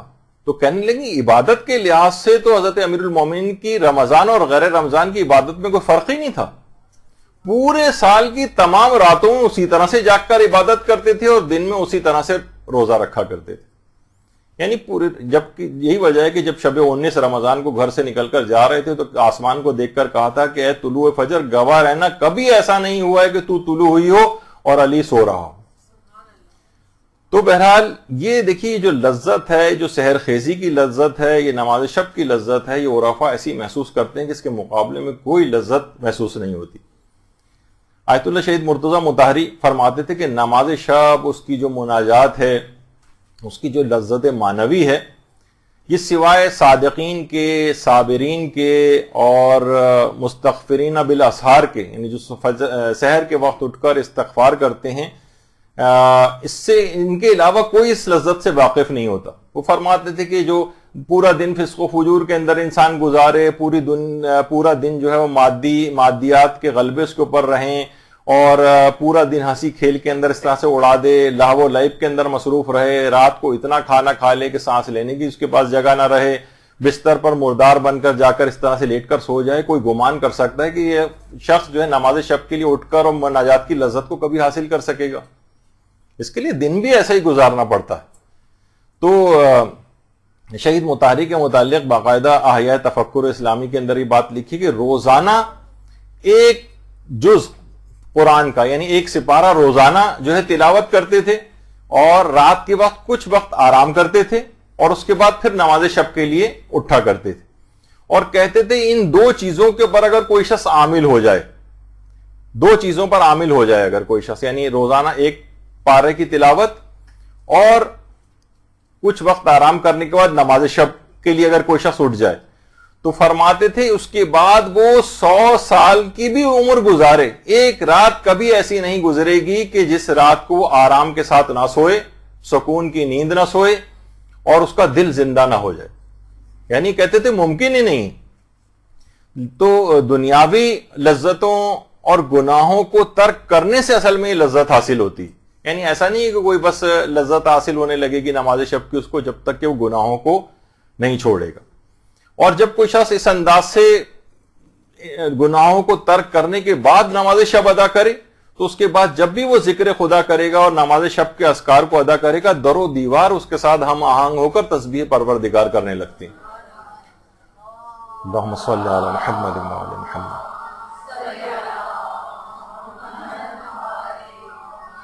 باقاعدہ کتاب برق اللہ پارسائی کے اندر، یعنی پارسائی اور زہد و تقوی کا اوج اور پیک جسے کہا جائے، وہ آیت اللہ کوہستانی کو کہا جاتا ہے، اسی نام سے ان کی کتاب بھی لکھی گئی ہے ان کی سیرت پہ۔ اور یہ آیت اللہ کوہستانی وہی ہیں کہ جو کہ شاہ عبدالعظیم جن کا روضہ تہران میں ہے، وہیں پر ان کی قبر مبارک بھی آیت اللہ کوہستانی کی۔ تو ان کے شاگردوں نے دیکھا کہ ایک رات کو وہ بہت زیادہ گریہ ازاری کر رہے ہیں اور نماز شب کو ادا کرنے کے بعد صحیفہ سجادیہ کی ایک دعا کو پڑھ رہے ہیں. ہم لوگ بہت دیکھ کر حیران اور کچھ دہشت زدہ سے بھی ہو گئے کہ ان اذکار کی صدائیں در و دیوار سے بھی اٹھتی ہوئی محسوس ہو رہی ہیں. یعنی در و دیوار سے صدائیں بلند ہو رہی ہیں. اور یہی بات آخوند کاشی کے متعلق بھی کہی جاتی.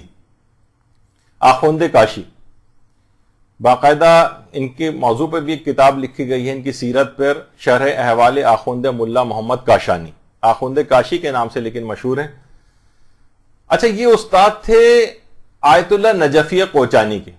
یہ جو درمیان میں بیٹھے ہوئے آیت اللہ نجفی کوچانی، اور ان کی تصویر اگر آپ پہچانے تو وہی ہیں جو پاؤں میں رسی باندھ کے ایک دوسرے کو نماز شب کے لیے جگایا کرتے تھے، اس سے پہلے جو آپ نے دیکھا. تو یہ استاد تھے آیت اللہ نجفی کوچانی کے بھی آخوند کاشی. یہ جب نماز پڑھتے تھے اور مناجات و گریہ کرتے تھے تو مدرسے کے طلاب بھی کہتے تھے کہ مدرسے کی دیواروں سے ہم نے سبوح قدوس رب الملائکۃ والروح کی آوازیں نکلتے دیکھی.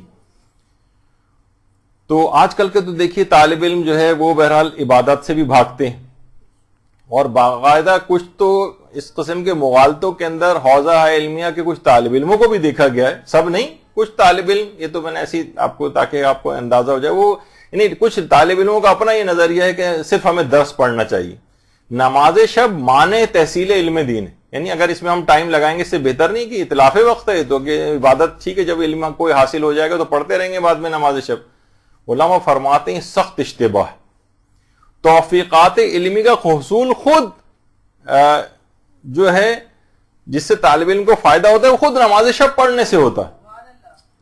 آیت اللہ جواد ملکی تبریزی رہبر معظم، اکثر ان کی جب بھی وہاں آتے ہیں قوم ان کی قبر پر ضرور جاتے ہیں، وہ فرماتے تھے کہ میں ایسے افراد کو جانتا ہوں باقاعدہ کہ جو نماز شب پڑھ کر بڑے بڑے مقامات علمیہ اور عرفانیہ کے اوپر پہنچے، اور جن افراد نے بھی نماز شب کو چھوڑ کر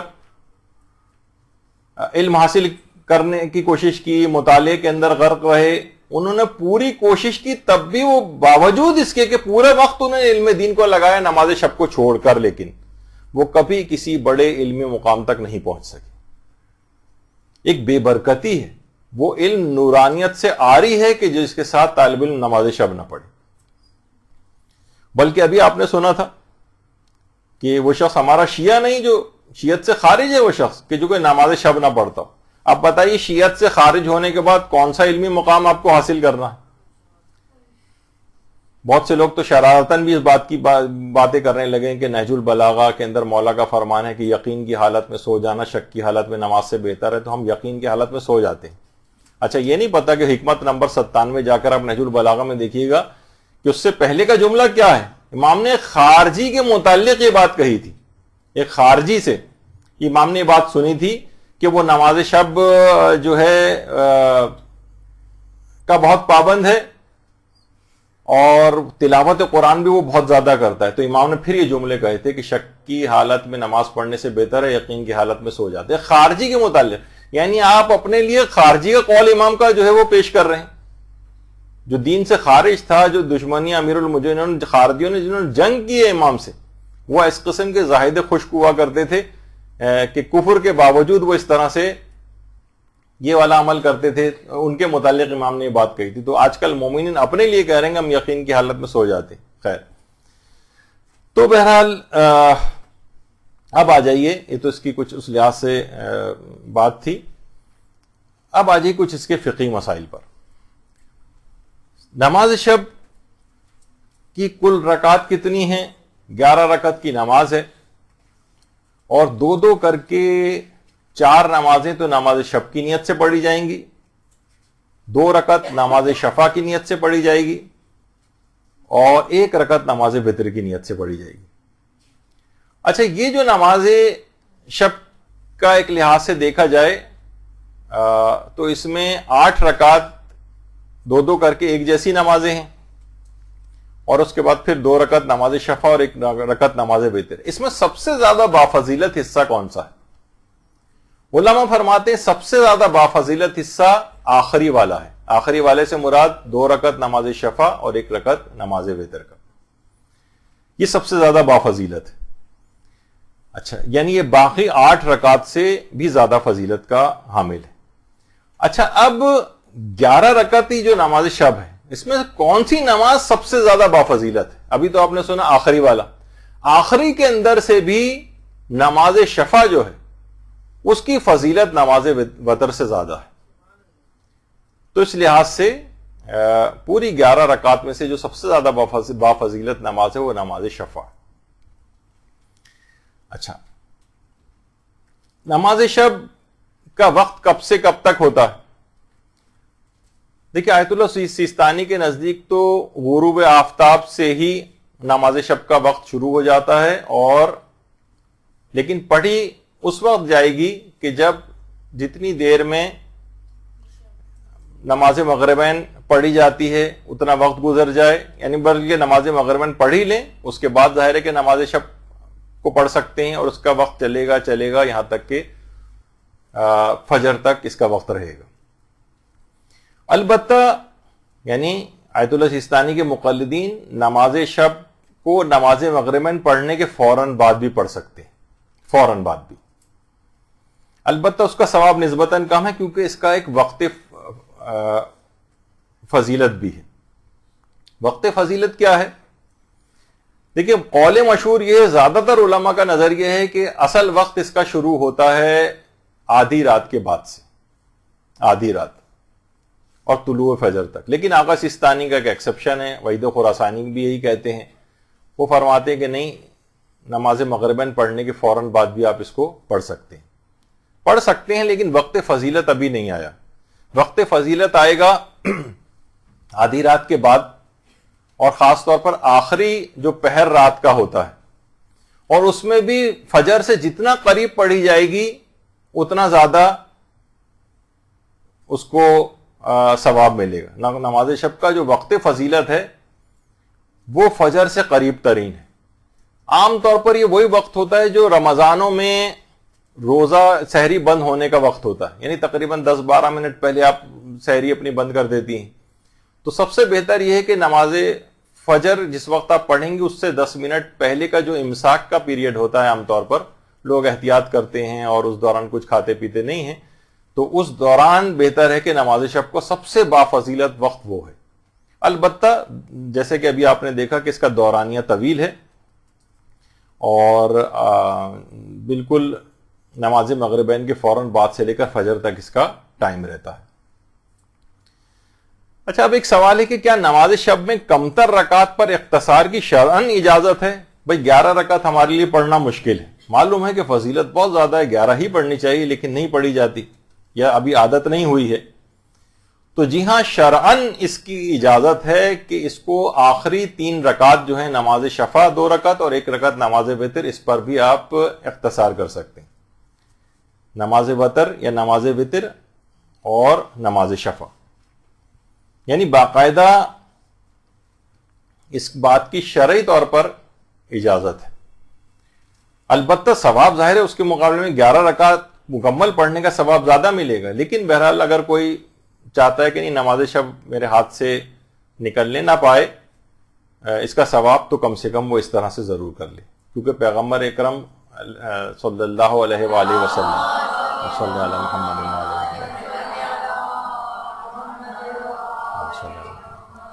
وہ فرماتے ہیں کہ علیکم بصلاۃ اللیل ولو رکعۃ واحدہ، نماز شب کی پابندی کرو چاہے 1 رکعت ہی کیوں نہ پڑھو. تو اگر کوئی شخص 3 نہیں پڑھ سکتا تو کم سے کم 1 رکعت تو نماز شب پڑھ ہی لے. یعنی ایسا نہ ہو کہ بالکل نماز شب کو لوگوں نے چھوڑ رکھا ہو، جبکہ اتنی سہولتیں اور آسانیاں. تو اور اس کے اندر اس بات کا بھی ہے جو ہم پچھلی مرتبہ بیان کر چکے ہیں کہ نافل فجر کو بھی نماز شب کے ساتھ ملا سکتے ہیں. یعنی اگر کسی نے نماز مغربین پڑھی اور نماز مغربین پڑھنے کے بعد نماز شب پڑھ لی تو وہ اس کے فوراً بعد نافل فجر بھی پڑھ سکتا ہے. یعنی اس کے بعد نافل فجر پڑھ لے تو یہ بھی اس کو ایک خصوصیت سہولت حاصل ہو جائے گی. اچھا، اب جو افراد بھی جن پر بھی قضا نمازیں ہوں ان کے لیے علماء ایک تجویز دیتے ہیں عام طور پر. قضا نماز اتنی زیادہ ہیں، اس سے لوگ فوراً کہتے ہیں کہ کیا بہتر نہیں ہے کہ ہم اپنی مستحب نمازوں کو چھوڑیں، چاہے وہ نماز شب ہی کیوں نہ ہو، اور اپنی قضا اتار لیں. یہ بھی بالکل صحیح بات ہے، اپنی قضا کو بہرحال فوقیت اور اہمیت زیادہ دینی چاہیے، آخرت میں پوچھا تو اسی کا جائے گا.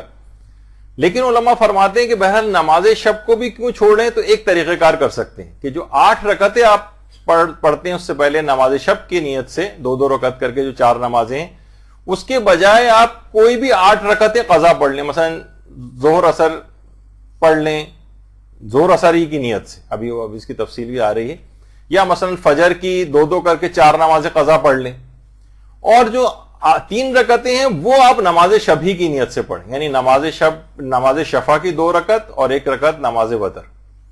تو اس لحاظ سے یہ اس کا ایک آپ کو مل جائے گا ثواب کہ آپ کی قضا نمازیں بھی ایک لحاظ سے اتر گئیں، اور نماز شب کا بھی آپ کو ثواب مل گیا، کیونکہ شرعاً اس بات کا اختیار ہے، اختصار کر سکتے ہیں. آپ نے دیکھا کہ 3 رکعت کے اوپر بھی اور حتیٰ کہ 1 رکعت تک کے اوپر بھی اختصار کیا جا سکتا ہے، اور مختصراً 1 رکعت نماز بھی پڑھی جا سکتی.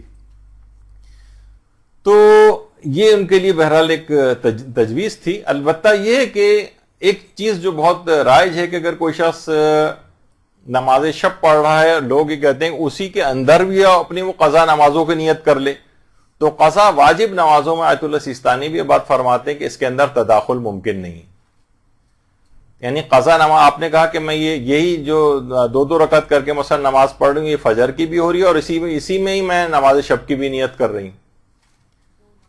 ہاں، 2 نمازوں کو یعنی ایک واجب نماز اور ایک یہ والی نماز شب اس طرح سے ملا کے ان کا تداخل آپس میں نہیں ہو سکتا. یعنی اگر آپ قضا نماز پڑھیں گی تو قضا نماز ہی اترے گی، اور اگر نماز شب پڑھیں گی تو نماز شب ہی کاؤنٹ ہوگی. یعنی ان دونوں کی نیتوں کو آپس میں ملا نہیں سکتے. البتہ کیا ہے، عام طور پر علماء اس طرح کی مثالیں بھی دیتے ہیں جو آپ نے سنا ہوگا کہ لوگوں کو جس کی وجہ سے شاید یہ اشتباہ ہونے لگتا ہے کہ ایسا کیا جا سکتا ہے. وہ ایک کہ اگر ہم جیسے رمضان کے روزے میں بھی ہوتا ہے کہ کسی ایسے دن رمضان کا روزہ آ گیا، مثلا 18 ذی الحجہ آ گئی اور کسی پر قضا رمضان کے روزے موجود ہو، تو وہ مستحب روزہ نہیں رکھ سکتا، لیکن اس کا بھی دل محسوس کے رہ جاتا ہے کہ کاش مجھ پر قضا روزے نہ ہوتے تو آج میں مستحبی روزہ رکھ لیتا.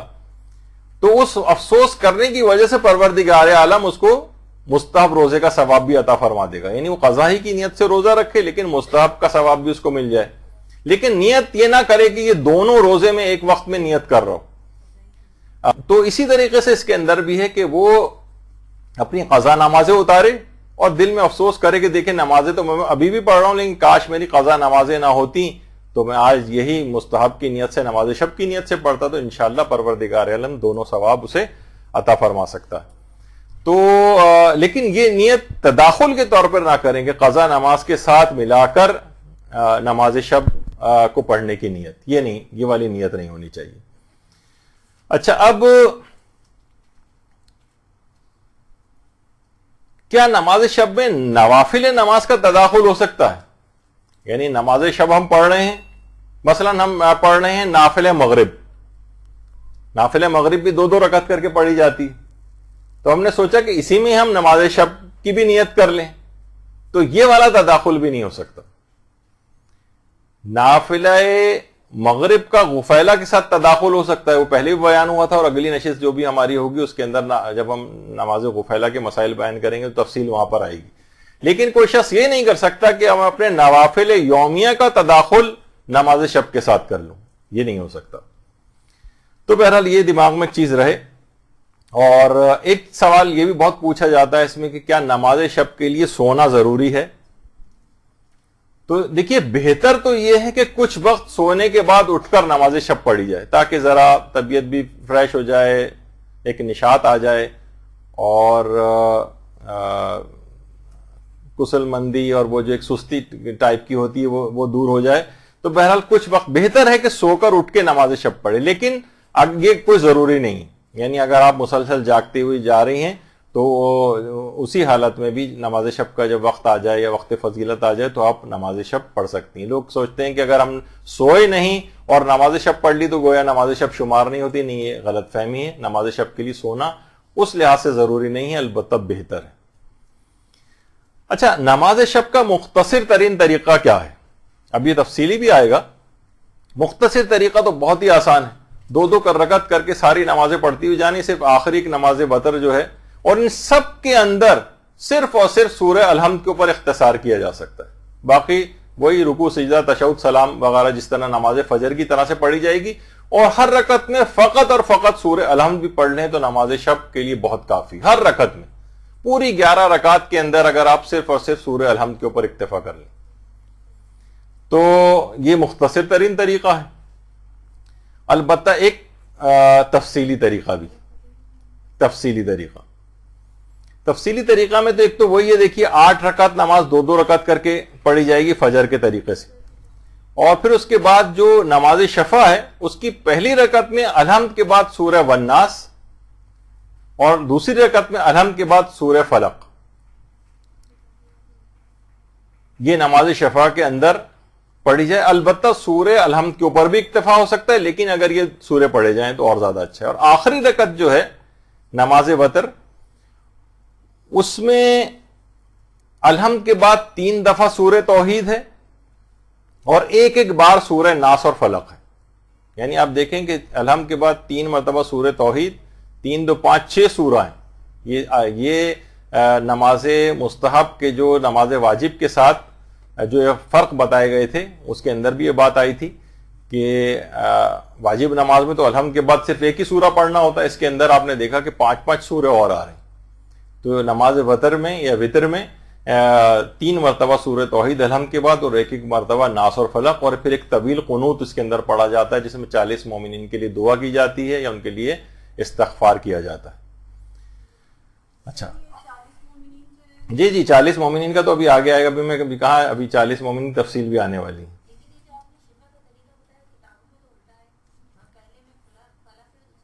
ممکن ہے کہ غلط اس میں لکھا ہو, لیکن بہرحال یہ کہ یہ طریقہ ہے اس کے اندر. اور ہاں, ایک اور بھی بات بتا دی جائے کہ اس کے جو یہ سورے ہیں ان کی ترتیب کو بھی بدلنے کا آپ کو اختیار ہے, یعنی جائز ہے آپ کے لیے. بلکہ ان سوروں کو چھوڑ کے کوئی اور سورے کا بھی انتخاب کیا جا سکتا ہے. جی ہاں. اچھا, اب ایک تو وہی ایک نگاہ میں اگر اس کو دیکھا جائے تو اس طرح سے جو بھی طریقہ کار بیان ہوا اس میں اس طرح سے اس نماز کو جو ہے وہ پڑھا جائے گا. وہ تو کبھی خیر بیان ہو گیا. اچھا, اس کے بعد نماز کے بعد کچھ اذکار ہیں تفصیلی طریقے, اس میں 70 مرتبہ استغفر اللہ ربی واتوب الیہ, 70 مرتبہ ھذا المقام العائذ بک من النار, یہ اس کے اندر ہے. تو یہ اس کے اندر پڑھا جاتا ہے. 300 مرتبہ الف, 1 مرتبہ رب اغفر لی وارحمنی وتب علیہ انک انت التواب الغفور الرحیم, اور آخر میں 1 مرتبہ ھذا المقام العائذ بک من النار. یہ والا ذکر اس کے اندر پڑھا جاتا ہے. اچھا, نماز شب کے بعد دیکھیے دعا کی بہت اہمیت ہے, اور دعا لازمی قبول ہوتی ہے نماز شب کے بعد. باقاعدہ کتاب ایک ہے میرۃ الاحوال کے نام سے, اس میں آیت اللہ وحید بہبہانی کے پوتے آقا احمد بہبہانی نے ایک واقعہ لکھا ہے. آیت اللہ وحید بہبہانی استاد الاصولیین کہلاتے ہیں. آیت اللہ باقر وحید بہبہانی, جنہوں نے باقاعدہ اخباریوں کو ایک مناظرے کے بعد شکست فاش دی تھی, اور اس کے بعد سے اخباری پھر کبھی سر نہیں اٹھا سکے. تو ان کے پوتے ہیں آقا احمد بہبہانی, انہوں نے لکھا ہے باقاعدہ کہ ملا تقی مجلسی جو علامہ مجلسی کے والد تھے, جس رات علامہ باقر مجلسی پیدا ہو رہے تھے تقی مجلسی کے گھر, تو ان کے والد نے اس رات نماز شب ادا کی تھی, اور نماز شب ادا کرنے کے بعد بہت زیادہ گریہ وزاری کیا تھا, اور دعا کی تھی کہ پروردگار اللہم بحق محمد و آل محمد, اس پیدا ہونے والے بچے کو دین خدا اور احکام سید المرسلین کو نشر کرنے والا قرار دینا, اور پروردگارہ اس کی تائید کرنا اور اس کی توفیقات کے اندر اضافہ فرمانا. اور اسی وقت گہوارے, جیسی دعا ختم ہوئی اسی وقت گہوارے سے آیت اللہ باقر مجلسی کے رونے کی آواز جو ہے وہ بلند ہوئی. تو یہ دونوں باپ اور بیٹے ایک ہی زری کے اندر جو ہے وہ دفن ہیں, اور آیت اللہ احمد بیابانی فرماتے ہیں کہ یقیناً یہ ان کے والد کی نماز شب کے بعد دعا کی تاثیر کا نتیجہ ہے کہ باقر مجلسی نے اتنے بڑے علمی مقام کو اور اتنی دینی خدمات کو انجام دی. اچھا، اب ایک چیز اور جو اس کے اندر ایک سوال پوچھا جاتا ایک ہے کہ کیا نماز شفا میں قنوت پڑھنا ہے؟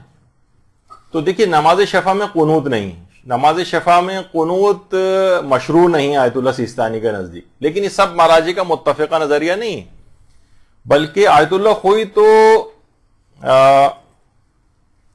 مستحب قرار دیتے تھے کہ نماز شفا میں قنوت پڑھا جائے، لیکن بہرحال آیت اللہ سیستانی کے نزدیک اس کی مشروعیت نہیں ہے، نماز شفا میں قنوت نہ پڑھا جائے.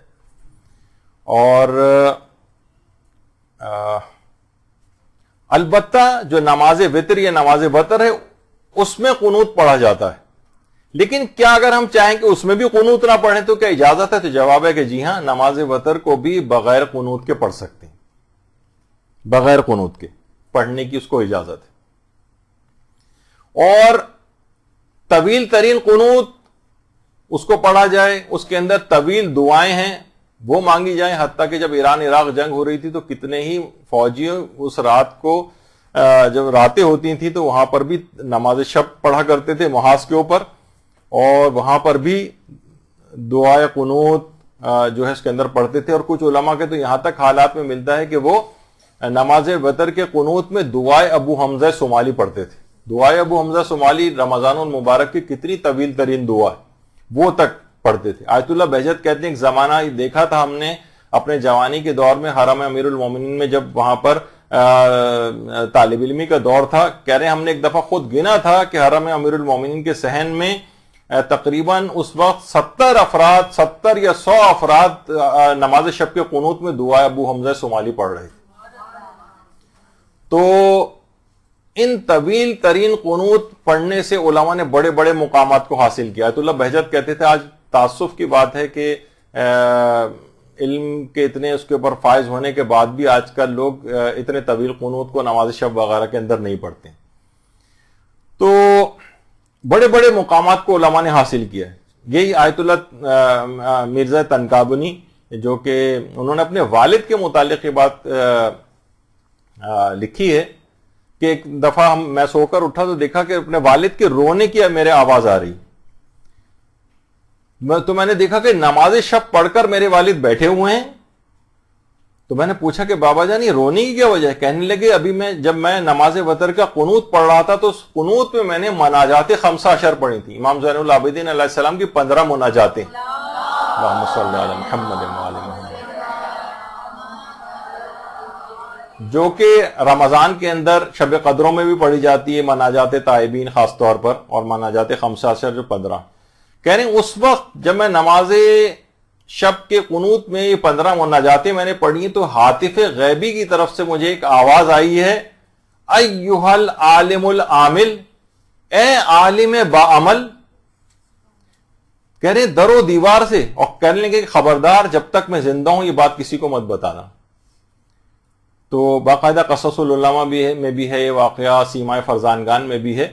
تو طویل ترین قنوت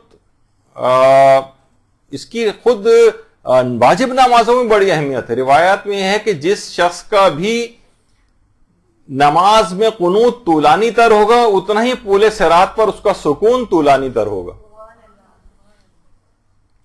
تو کتنے ہی دیکھیں علماء ایسے ہیں کہ جو طویل ترین قنوت کے اندر بہت مشہور ہے. نماز شب میں طویل ترین قنوت امام خمینی کے استاد آیت اللہ نخودکی، یہ طویل ترین قنوت کے اندر بہت مشہور ہیں. اس کے علاوہ آیت اللہ سید محمد باقر درچائی، یہ دعائے ابو حمزہ صومالی، مناجات 15، یہ سب طویل ترین قنوت نماز شب کے پڑھا کرتے تھے، یعنی ان کے نام بہت زیادہ شہرت رکھتے ہیں.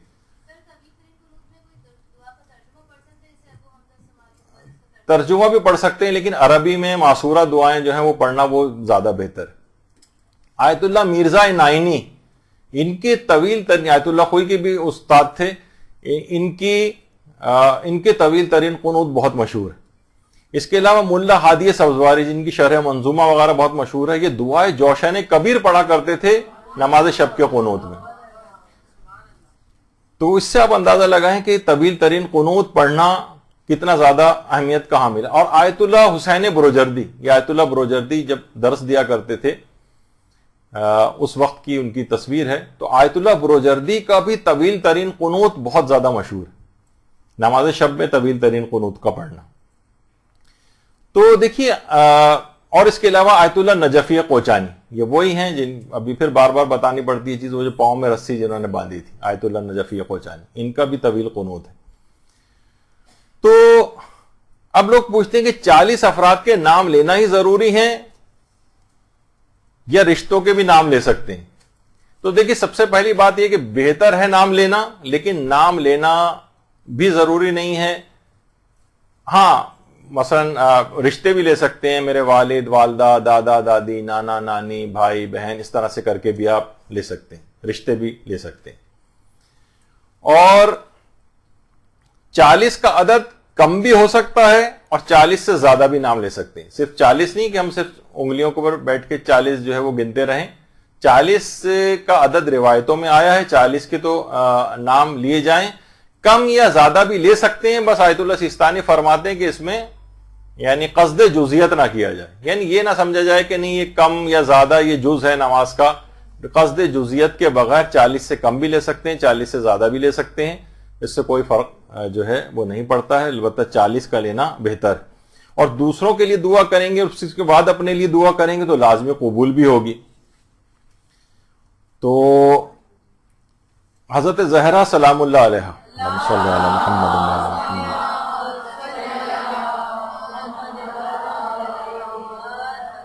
پیغمبر سے نقل فرماتی ہیں کہ ہر ایک کے لیے انسان نماز کے بعد ہر ایک کے لیے دعا کرے. جس نے خود کے لیے دعا کی اور دوسروں کو فراموش کر دیا، اس نے ان سے جفا اور غداری کی. تو دیکھیے یہ بھی اس بات کی بھی بڑی اہمیت ہے کہ پہلے دوسروں کے لیے دعا کریں گے، اپنے لیے کریں گے تو انشاءاللہ آپ کے لیے تو لازمی وہ دعا قبول ہو جائے گی.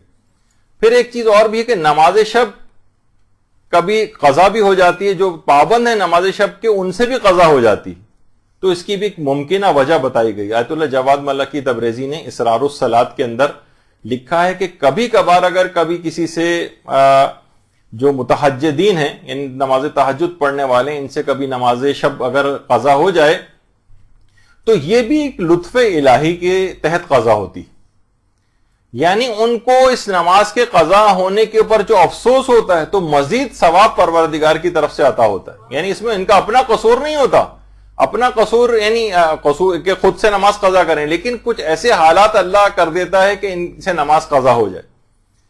اس کی ایک وجہ یہ ہوتی ہے تاکہ ان میں سے عجب اور تکبر جو ہے وہ نکل جائے. البتہ ایسا کبھی کبھار ہونا چاہیے، ایسا نہ ہو کہ لوگ اکثر و بیشتر قضا کریں پھر سوچیں گے اللہ نے ہمیں جو ہے وہ ایسا کر دیا ہے. تو ریاکاری اور عجب یہ بالکل نہیں ہونا چاہیے. جیسے امام خمینی کی سیرت میں امام خمینی کی زوجہ خانم خدیجہ ثقفی فرماتی تھیں کہ امام خمینی اگر جب رات کو اٹھتے تھے نماز شب کے لیے تو لائٹ تک نہیں جلاتے تھے اور اپنے پاس ایک چھوٹی سی ٹارچ رکھی ہوئی تھی، اس کی روشنی میں وہ حوض تک جاتے تھے وضو کے لیے. اور وہاں پہ بھی بلکہ نلکا وغیرہ لگا ہوا تھا، اگر اس کے وہاں جا کر وضو کرتے تھے تو باقاعدہ انہوں نے پہلے سے نلکے کے اوپر ایک کپڑا جو ہے باندھا ہوا تھا تاکہ پانی گرنے کی آواز سے لوگ نہ اٹھ جائیں. ورنہ ہوتا ہے نا کہ آپ اٹھ گئی تو شور مچا مچا کے نماز شب پڑھی جا رہی تاکہ سب کو پتہ چل جائے. نہیں، اس طرح سے اپنی عبادت کو مخفی کیا کرتے تھے. تو بہرحال نماز شب کی قضا کو انجام دینے کی بھی بہت تاکید ہے، اور وہ روایت میں نے بیان کی تھی کہ پروردگاران عالم فرشتوں پر فخر و مباحت کرتا ہے. البتہ ایک موقع ایسا ہے کہ جس وقت نماز شب ادا کرنے کی تاکید نہیں. وہ کیا ہے؟ وہ ہے بیماری کی وجہ سے اگر نماز شب کسی کی قضا ہوئی. آپ نے نوافل کے اندر بھی یہ چیز دیکھی تھی کہ نوافل تاکید نہیں ہے، یعنی پڑھ پھر بھی سکتا ہے، مستحب ہے کہ اس کی قضا پڑھے، لیکن اتنی تاکید نہیں ہے کہ جو نماز نوافل وغیرہ نماز شب بیماری کی وجہ سے اس کی قضا ہوئی. تو روایتوں میں یہاں تک آیا ہے کہ نماز شب کو آنکھوں کی روشنی کی طرح سے محبوب قرار دیا گیا نماز شب کی قضا کو. یعنی اگر کوئی شخص نماز شب کی قضا انجام دیتا ہے تو اتنا محبوب عمل ہے جیسے انسان کی آنکھوں کی روشنی اس کے لیے محبوب ہوتی. بعض عرفاء تو ساری رات سوتے نہیں تھے اس خوف سے کہ کہیں نماز شب ان کی کہیں مس نہ ہو جائے, سوتے رہ جائیں اور نماز شب قضا ہو جائے, اتنا بڑا نقصان. جیسے کسی کو بہت منتوں مرادوں کے بعد کسی ملک کا ویزا مل گیا ہو اور اس کی فلائٹ ہو اور اس کو ساری رات نیند نہیں آتی ہے, کہ ایسا نہ ہو کہ میں سوتا رہ گیا تو فلائٹ ہی میری نکل جائے. یعنی میں نے بہت دنیاوی لحاظ سے اس لحاظ سے مثال دی, لیکن کہ وہ عرفا سوتے نہیں تھے, اتنا بڑا نقصان ان کو نظر آتا تھا کہ ایک نماز بھی نماز شب کی ان سے قضا ہو جائے. اچھا, اگر نماز شب آپ نے پڑھ رہی تھی اور نماز فجر کا وقت آ جائے, تو اس میں فقہا فرماتے ہیں کہ اگر کسی نے 4 رکعتیں نماز شب کی پڑھ لی تو وہ باقی رکعات جو ہیں, اب اس کی کیا ذمہ داری, کیا یہ پہلے نماز فجر پڑھے اور پھر نماز شب پڑھے, یا یہ کہ نماز شب کو کنٹینیو کرے؟ اس لحاظ سے اگر کنٹینیو کرے گا تو فجر کی نماز دیر سے ملے گی اس کو. تو فقہا یہ فرماتے ہیں اگر یہ 4 رکعتیں نماز شب پڑھ چکا ہے مکمل, 4 رکعتیں پڑھ لی ہیں اس نے اور فجر کا وقت آ گیا, تو پھر یہ نماز فجر میں تاخیر کرے, باقی نماز شب کی 7 رکعتیں اختصار کے ساتھ مکمل کرے. لیکن اگر نماز شب کی 4 رکعتیں مکمل نہیں کی ہیں, اس نے 3 پڑھی ہیں, 3.5 پڑھی, بہرحال 4 مکمل نہیں ہو, نماز فجر کا وقت آ جائے تو پھر نماز فجر کو پہلے پڑھے اور بعد میں نماز شب کی قضا کے طور پر انجام دے. البتہ ایک موقع اور آقا سیستانی نے فرمایا ہے کہ اگر کوئی شخص اس وقت نیند سے بیدار ہو کہ جب طلوع فجر ہو رہی ہو, تو وہ ادا اور قضا کی نیت کے بغیر نماز شب کو پڑھے. یعنی اسی وقت وہ بیدار ہوا ہے کہ جب طلوع فجر ہو رہی تھی, نیند سے اس وقت بیدار ہو, تو پھر ادا اور قضا کی نیت کے بغیر. اچھا, وہ علماء کے جو کہ کہتے ہیں آدھی رات کے بعد وقت شروع ہوتا ہے, آقا سیستانی کے نزدیک تو خیر پہلے ہی آ جاتا ہے, لیکن ان کے لحاظ سے بھی نماز شب کی قضا زیادہ بہتر ہے بنسبت قبل از وقت پڑھنے کے. وہ بھی رجائے مطلوبیت کی نیت سے, اکثر علماء جو آدھی رات کے بعد کے بھی قائل ہیں وہ کہتے ہیں رجائے مطلوبیت کی نیت سے آدھی رات سے پہلے بھی پڑھی جا سکتی ہے, لیکن زیادہ بہتر یہ ہے کہ وقت سے پہلے پڑھنے کے بجائے قضا کر کے پڑھنے کا ثواب زیادہ ہے. اور وہ بھی بات بیان ہوئی تھی شاید اس سے پہلے بھی کہ وہ علماء جو آدھی رات کے قائل ہیں وہ کہتے ہیں جو شخص بیمار ہو, مسافر ہو, کوئی جلدی ہو, یا اسے پتہ ہے کہ میں سویا تو اٹھ نہیں سکوں گا, اس کو آدھی رات سے پہلے بھی اجازت ہے کہ وہ نماز شب پڑھ کر سو سکتا ہے. اچھا, وہ یہ جو نماز شب ہے آخر یہ قضا کیوں ہوتی؟ دیکھیے, ایک وجہ تو خود حضرت امیر المومنین علیہ الصلوۃ والسلام نے بیان کی.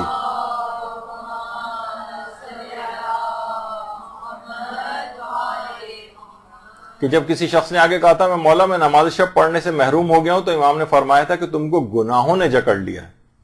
یعنی نماز شب سے محروم ہونے کی ایک اہم وجہ کیا ہے؟ گناہوں کے اندر انسان کا مبتلا ہونا. اور ایک روایت میں خاص طور پر یہ بیان ہوا ہے کہ جو شخص جھوٹ بولتا ہے وہ اس جھوٹ کی وجہ سے نماز شب سے محروم ہو جاتا ہے. اور علماء اس میں فرماتے ہیں خاص طور پر وہ جھوٹ جو رات کے وقت بولے جاتے ہیں. یعنی اگر کوئی شخص رات کے وقت جھوٹ بولتا ہے تو اس کا لازمی ایک نتیجہ یہ نکلتا ہے کہ پھر نماز شب کے لیے بیدار ہونا اس کے لیے بہت مشکل ہے. اور علماء فرماتے ہیں کہ مال حرام بھی اس کی ایک وجہ ہے اور مال مشکوک بھی اس کی ایک وجہ ہے. یہی شہید محراب قدوسی جن کا بھی تھوڑی دیر پہلے تذکرہ ہوا تھا, وہ کہتے ہیں نیہاوند کا ایک علاقہ ہے, وہاں پر میں گیا تھا. عام طور پہ علماء تبلیغات کے لیے جاتے ہیں, تو میں جس گھر میں جا کر ٹھہرا تھا وہاں روزانہ میں جب رات کا کھانا کھا کر اٹھتا تھا تو بمشکل فجر کے لیے اٹھ پاتا تھا. نماز شب تو روزانہ قضا ہو جاتی تھی. کہہ رہے میں حیران ہو گیا کہ آخر یہ کیا ہے. پھر میں نے توجہ اختیار کی, میں متوجہ ہوا تو معلوم چلا جس گھر میں ٹھہرا ہوا ہوں وہاں اس شخص کی کمائی مشکوک ہے. جو کھانا وہ کھلاتا تھا اس کی کمائی مشکوک ہے. باقاعدہ سیمائے فرزانگان کے اندر شہید محراب آقا قدوسی کا یہ واقعہ ہے. تو آپ سوچیں کہ مشکوک مال کی وجہ سے نماز شب نکلی جا رہی تو صریحاً حرام جس کے پاس آ رہا ہو. اور آیت اللہ مجتہدی تہرانی بڑے علماء کے اندر ان کا شمار ہوتا ہے. جیسے میں نے بتایا بھی تھا کہ رہبر معظم کے 4 بیٹے انہی کے مدرسے سے پڑھ کر نکلے. تو وہ فرماتے تھے کہ ایک ولی خدا یہ بات بیان فرماتے تھے کہ میں نے ایک دفعہ ایک مکروہ فعل انجام دیا تھا جس کی وجہ سے 6 مہینے تک نماز شب کی توفیق جاتی رہی تھی. یہ تو خیر بڑے علماء اور عرفاء کی بات ہے, یعنی ہم اپنے لحاظ سے غور کریں کہ ان کی تو مکروہ انجام دینے پر یا مشکوک مال کے اوپر نماز شب قضا ہوئی جا رہی ہے، یہاں تو پکے پکائے حرام کام. سوچیے کہ گناہوں کا کتنا زیادہ اثر ہوگا جب ایک مکروہ کام کا اتنا اثر ہو رہا ہے، حرام غذاؤں کا کتنا اثر ہوگا جب مشکوک غذاؤں کا اثر ہو رہا ہے، اور حلال غذا بھی اگر ہے بالفرض اور وہ بھی انسان بسیار خوری کرے اور بہت زیادہ کھائے، اس کا بھی نتیجہ یہ ہے کہ وہ نماز شب اس کی بہت امکان ہے کہ قضا ہو جائے گی. بسیار خوری اور بہت زیادہ کھانا، یعنی حلال غذا بھی اگر زیادہ کھائی جائے تو وہ بھی نتیجہ اور اثر رکھتی ہے نماز شب کے قضا ہونے میں. توفیقات سلب ہوتی ہیں اوور ایٹنگ وغیرہ کرنے سے. شیخ عباس قمی صاحب مفاتیح الجنان، ان کے بیٹے تھے محسن محدث زادہ قمی. ان کی تو باقاعدہ میں نے خود، ان کا بھی چند سال پہلے انتقال ہو گیا ہے، باقاعدہ یہ ابھی تک حیات تھے. ایک لحاظ سے آخری ان کے ایک بیٹے تھے شیخ عباس قمی کی. ان کی میں نے خود قم میں ایک مرتبہ ایک بازار میں زیارت بھی کی تھی، وہاں سے گزر رہے تھے. ان کے ایک اور بیٹے بھی تھے شیخ عباس قمی کے، علی محدث زادہ قمی. علی محدث زادہ قمی فرماتے ہیں کہ ایک دفعہ میں نے دیکھا کہ میرے والد بہت زیادہ رو رہے ہیں، یعنی شیخ عباس قمی. میں نے پوچھا کہ بابا جان کیا بات ہے، کیوں رو رہے ہیں؟ کہہ رہے ہیں بیٹا آج میری نماز شب قضا ہو گئی. کہا بابا واجب تو نہیں تھی نا نماز شب، مستحبی تو ہے، کوئی گناہ تو آپ سے نہیں ہوا، مستحبی تو ایک لحاظ سے چھوٹا ہے. کہا کہ بیٹا میں یہ سوچ رہا ہوں کہ آخر ایسا میں نے کون سا عمل انجام دیا تھا کہ مجھ سے توفیق نماز شب چھن گئی آج کی رات. تو علماء اس قدر پریشان ہوتے تھے.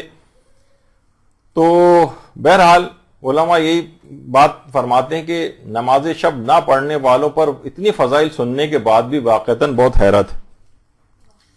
تو آخر کیا ایسا کریں کہ بیدار ہو جائیں نماز شب کے لیے؟ دیکھیے اتنے اہم موضوع، آج میرے پاس اتنا وقت بھی نہیں ہے، نہ اس مزید اس کے اوپر مجھے ابھی فی الحال کوئی لینا ہے، بلکہ ایک ہمارا یوٹیوب وغیرہ اس کے اوپر کلپ موجود بھی ہے نماز شب کے لیے بیدار ہونے کے طریقوں پر، مختصراً وہاں پہ بھی یہ چیزیں بیان کی. آج تو اتنا وقت بھی ہمارے پاس نہیں ہے، ورنہ پوری ایک کتاب الگ سے اس موضوع پر لکھی گئی ہے، فارسی زبان میں ہے، نماز شب کے لیے بیدار ہونے کے 100 طریقوں کے اوپر. تو بہرحال کیسے؟ تو اس کے اندر ایک طریقہ تو وہی ہے سورہ کہف کی آیت نمبر 110، کہ اگر کوئی شخص سوتے وقت سورہ کہف کی یہ والی آیت پڑھے گا، آیت نمبر 110، تو جس وقت بھی چاہے گا وہ نیند سے بیدار ہو جائے گا. باقاعدہ کتابوں کے اندر یہ عمل بیان ہوا ہے اور یہ مشہور بھی ہے کافی، تو اس لحاظ سے اس کو ضرور پڑھا جائے. اور جو سحر کا وقت ہے، اور دیکھیے سحر کے وقت سے مراد ہمیشہ یہ بات ہوتی ہے فجر کی نماز سے 2 گھنٹہ پہلے، جس میں امام خمینی اٹھتے. لوگ وقت سحر سمجھتے ہیں کہ جس وقت فجر کا وقت ہو جائے، نہیں، سحر کے معنی یہ ہے کہ فجر سے 2 گھنٹہ پہلے تقریباً. اچھا ایک فقہی مسئلہ اس کے اندر اور بھی ابھی آتا ہے کہ نماز شب کو کتنی آواز سے پڑھنا افضل ہے، کتنی آواز ہونی چاہیے. تو دیکھیے بلند آواز سے پڑھنا اس کو افضل ہے، بشرطے کہ وہی کہ لوگوں کو اٹھانے کی نیت وغیرہ نہ ہو، ریاکاری کی کوئی نیت نہ ہو، ورنہ نماز شب کو بلند آواز سے پڑھنا افضل ہے. اچھا پھر ایک سوال یہ بھی پوچھتے ہیں کہ لوگ کہ کیا نماز شب کو در پہ انجام دینا ضروری ہے، یعنی بس ایک ہی ون گو کے اندر پڑھتے چلے جائیں، ایک ساتھ پوری 11 رکعتیں پڑھ لیں؟ نہیں، اس کے اندر وقفے دے سکتے ہیں. مثلا آپ نے 4 رکعت پڑھ لی، تھوڑا سا کچھ کام وام کر لیا یا سو گئے، پھر اس کے بعد مزید پڑھ لی. اور پیغمبر کی اپنی سیرت میں بھی ملتا ہے کہ ایک ہی رات میں کئی مرتبہ سوتے اور جاگتے تھے اور عبادت خدا میں مشغول ہو جاتے تھے، کہ رات میں جس پہر پہ بھی اگر کوئی شخص ان کے گھر میں سے بیزار ہوتا تو ہمیشہ پیغمبر کو نماز میں مشغول پاتا تھا. تو پیغمبر ایک وقت میں عبادت انجام نہیں دیتے تھے کہ مستقل پھر جاگتے رہیں، بلکہ کئی مرتبہ تھوڑی دیر سوتے اور جاگتے تھے. باقاعدہ ڈاکٹر علیم نے پورے اس کے اوپر ہمارے ریسرچ بھی کی ہوئی ہے، کس اعتبار سے وہ آپ ان سے کبھی موقع ملے گا تو بتائیں گے کہ اصلاً اس 2 گھنٹے کا جو پیریڈ ہوتا ہے اس میں سب سے زیادہ برین آپ کا اس نیند کو صحیح طور پر استعمال کرتا ہے. اس سے زیادہ جب آپ سو رہے ہوتے ہیں نا تو وہ اس کا کوئی خاص فائدہ آپ کے جسم پر منطبق بھی نہیں ہوتا. تو پیغمبر اس طرح سے پاکٹس کے اندر جو ہے وہ سوتے اور جاگتے تھے اور عبادت خدا انجام دیتے تھے. اور ایک سوال لوگ یہ بھی پوچھتے ہیں کہ ہم نے نماز شب کے لیے وضو کیا تھا، اب اس کے بعد نماز فجر کا وقت آ جائے گا تو کیا ہمیں کوئی الگ وضو کرنا پڑے گا؟ نہیں، نماز شب کے لیے کیے گئے وضو سے ہی آپ نماز فجر پڑھ سکتی ہیں. پھر لوگ یہ کہتے ہیں اکثر نماز فجر پڑھتے پڑھتے ہمیں مثلا امام حسین کی یاد آ گئی، یہی نماز ہے، اس امام کی بات یاد آ گئی تو ان پہ گریہ ہونے لگا. تو کیا یہ اس بات کی اجازت ہے؟ تو یہ بھی پچھلی دفعہ مسائل میں بیان ہوئی تھی بات یہ کہ امام حسین پہ گریہ کرنا یہ بہرحال آخرت کے لیے اور اللہ کے لیے گریہ کرنے میں شمار ہوتا ہے، اور اکثر علماء، چند ایک فقہا کا اس میں اختلاف ہے، لیکن اکثر علماء اس کی اجازت دیتے ہیں، اور کچھ نے اشکال یا احتیاط واجب لگائی تو وہ رجوع کر کے اجازت مل جاتی ہے۔ تو بہرحال گریہ بھی اس لحاظ سے اجازت ہے اس کی۔ اور نماز شب میں اگر کوئی کمی بیشی ہو جائے تو اس پہ سجدہ سہو بھی نہیں ہوتا، یہ بھی پچھلی مرتبہ بات ہو گئی تھی جب ہم نے فرق بیان کیے تھے۔ اور پیدل چلتے ہوئے چلتے پھرتے بھی نماز شب پڑھ سکتے ہیں، سواری پر اور ڈرائیو کرتے ہوئے نماز شب پڑھ سکتے ہیں۔ اس کو پڑھنے کا طریقہ بھی بیان ہوا تھا کہ معمولی سر کے اشارے سے رکوع اور سجدہ کر لیا جائے اور باقی نماز عام طریقے سے ہی پڑھی جائے۔ اور اگر سگنل پہ کبھی گاڑی رک جائے تو اس نماز کو روکنا ضروری نہیں ہے کہ جب چلے گی تو پھر ہم پڑھیں گے، نہیں، اسی نماز کو آپ کنٹینیو کریں، اسی طرح بیٹھے بیٹھے نماز پڑھی جا سکتی۔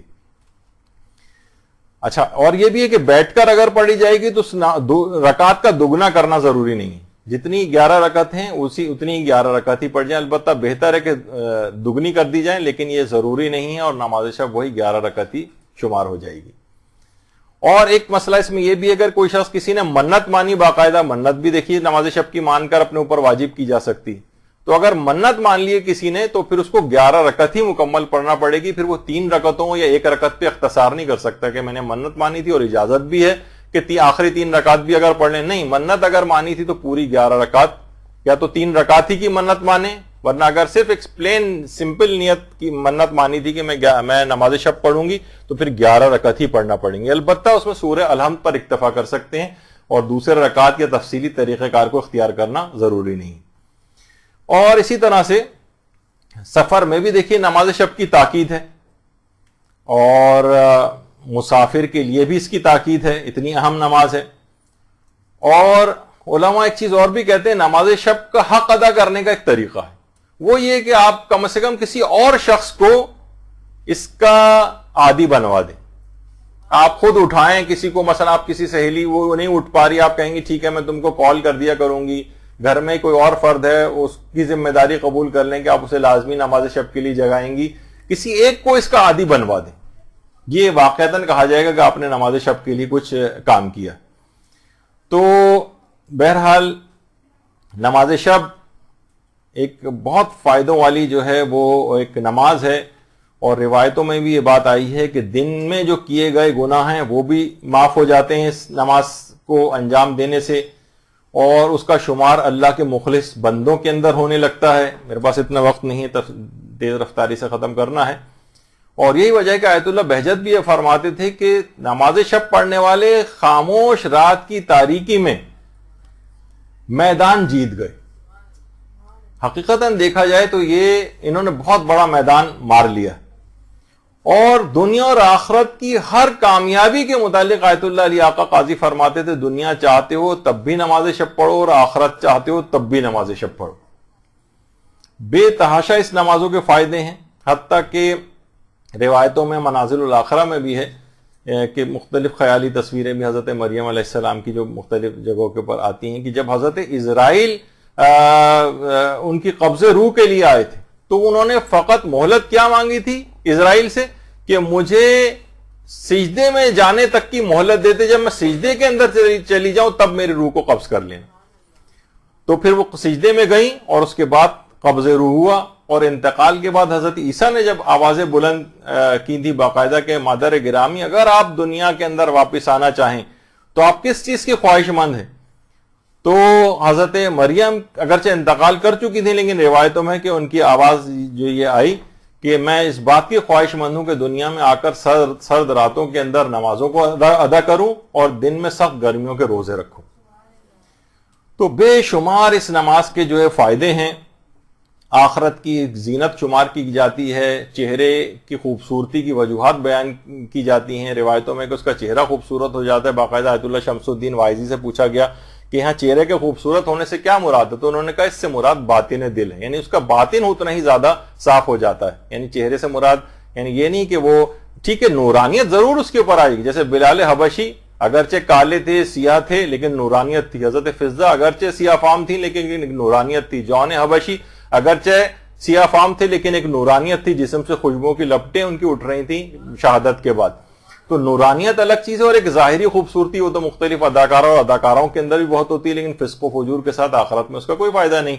تو بہرحال ایک نورانیت اس کے اندر پیدا ہو جاتی ہے، اور اس کے علاوہ علم اور معرفت کے اندر اس کے اضافہ ہوتا ہے. دشمن کے مقابلے میں باقاعدہ نماز ہتھیار کے طور پر شمار ہوتی ہے. عمر اس کی بہت طویل ہو جاتی ہے، یعنی جلدی اس کو پھر موت نہیں. کتنے ہم علماء اور مراجع دیکھتے ہیں آج 98 سال 97 سال 100 سال 102 سال 105 سال. اور طویل عمروں کی وجوہات اس تو گناہ نہ کرنا ہی ہے، اور دوسرا ہے کہ نماز شب کی جو ہے وہ پابندی. ادائیگی قرض کے لیے نماز شب بڑی مجرب نماز سمجھی جاتی ہے. آنکھوں کی بصارت کے لیے بڑی مجرب نماز سمجھی جاتی ہے. قبر کے اندر ایسی نورانیت پیدا کر دے گی، قبر روشن ہو جائے گی. رزق کی اس کی ضمانت ہوتی ہے، یعنی جو نماز شب پڑھتا ہے کبھی تنگی رزق کا شکار نہیں ہوگا. قبر کی تنہائی میں مونس بن کر یہ نماز آ جائے گی. گھر کے اندر ایک خاص نورانیت پیدا ہوتی ہے.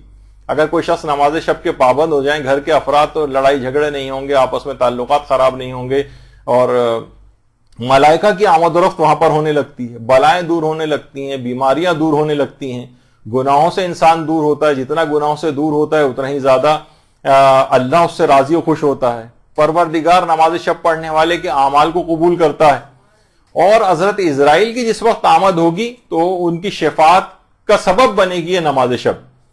تو بے تحاشا اس نماز کے فوائد ہیں، اور ان ثواب اور فائدوں کے بعد بھی اگر کوئی شخص نماز شب کو نہ پڑھے تو وہ بہت زیادہ وہ محروم پروردگار کی بارگاہ کے اندر ہوگا کہ اتنے فوائد رکھنے، اتنی آسانیوں کو مہیا کرنے، اور اتنے آسان ترین طریقہ کہ فقط سورہ الحمد پہ بھی اکتفا کر لیا جائے تو 5-6 منٹ کے اندر یہ پوری نماز ہو جاتی ہے. چلتے پھرتے ہو جاتی ہے، بیٹھ کر ہو جاتی ہے، سواری پر ہو جاتی ہے. کون سی سہولت ہے جو اس نماز شب کے لیے نہیں دی گئی، اور پھر بھی بندہ مومن اگر اس نماز کو ادا نہ کرے تو بہت بڑی محرومی کا سبب ہوگا. تو کوشش یہ کریں کہ جیسے کہ ابھی آپ نے سنا اور ایک رغبت پیدا ہوئی ہوگی، اس رغبت کو فوری طور پر استعمال میں لائیں، ڈیلے نہ کیجیے گا.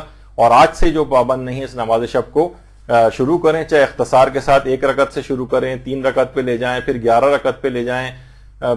واک اگر کوئی شخص کرتا ہے رات کے وقت تو واک کے دوران اس نماز کو جو ہے چلتے پھرتے پڑھ سکتا ہے. قبلہ رخ ہونے کی بھی شرط نہیں ہے. کتنی چیزیں ایسی ہیں کہ جو سارے فوائد کے ساتھ ان نماز کو انجام دینے کا اگر کوئی شخص عادی ہو جائے تو بڑے بڑے مقامات عالیہ کو حاصل کر سکتا ہے. تو گفتگو جی ہاں کر سکتے ہیں. جی ہاں، اس میں جتنا فجر سے قریب ہوگا وہ اتنا زیادہ فضیلت والا ہوگا.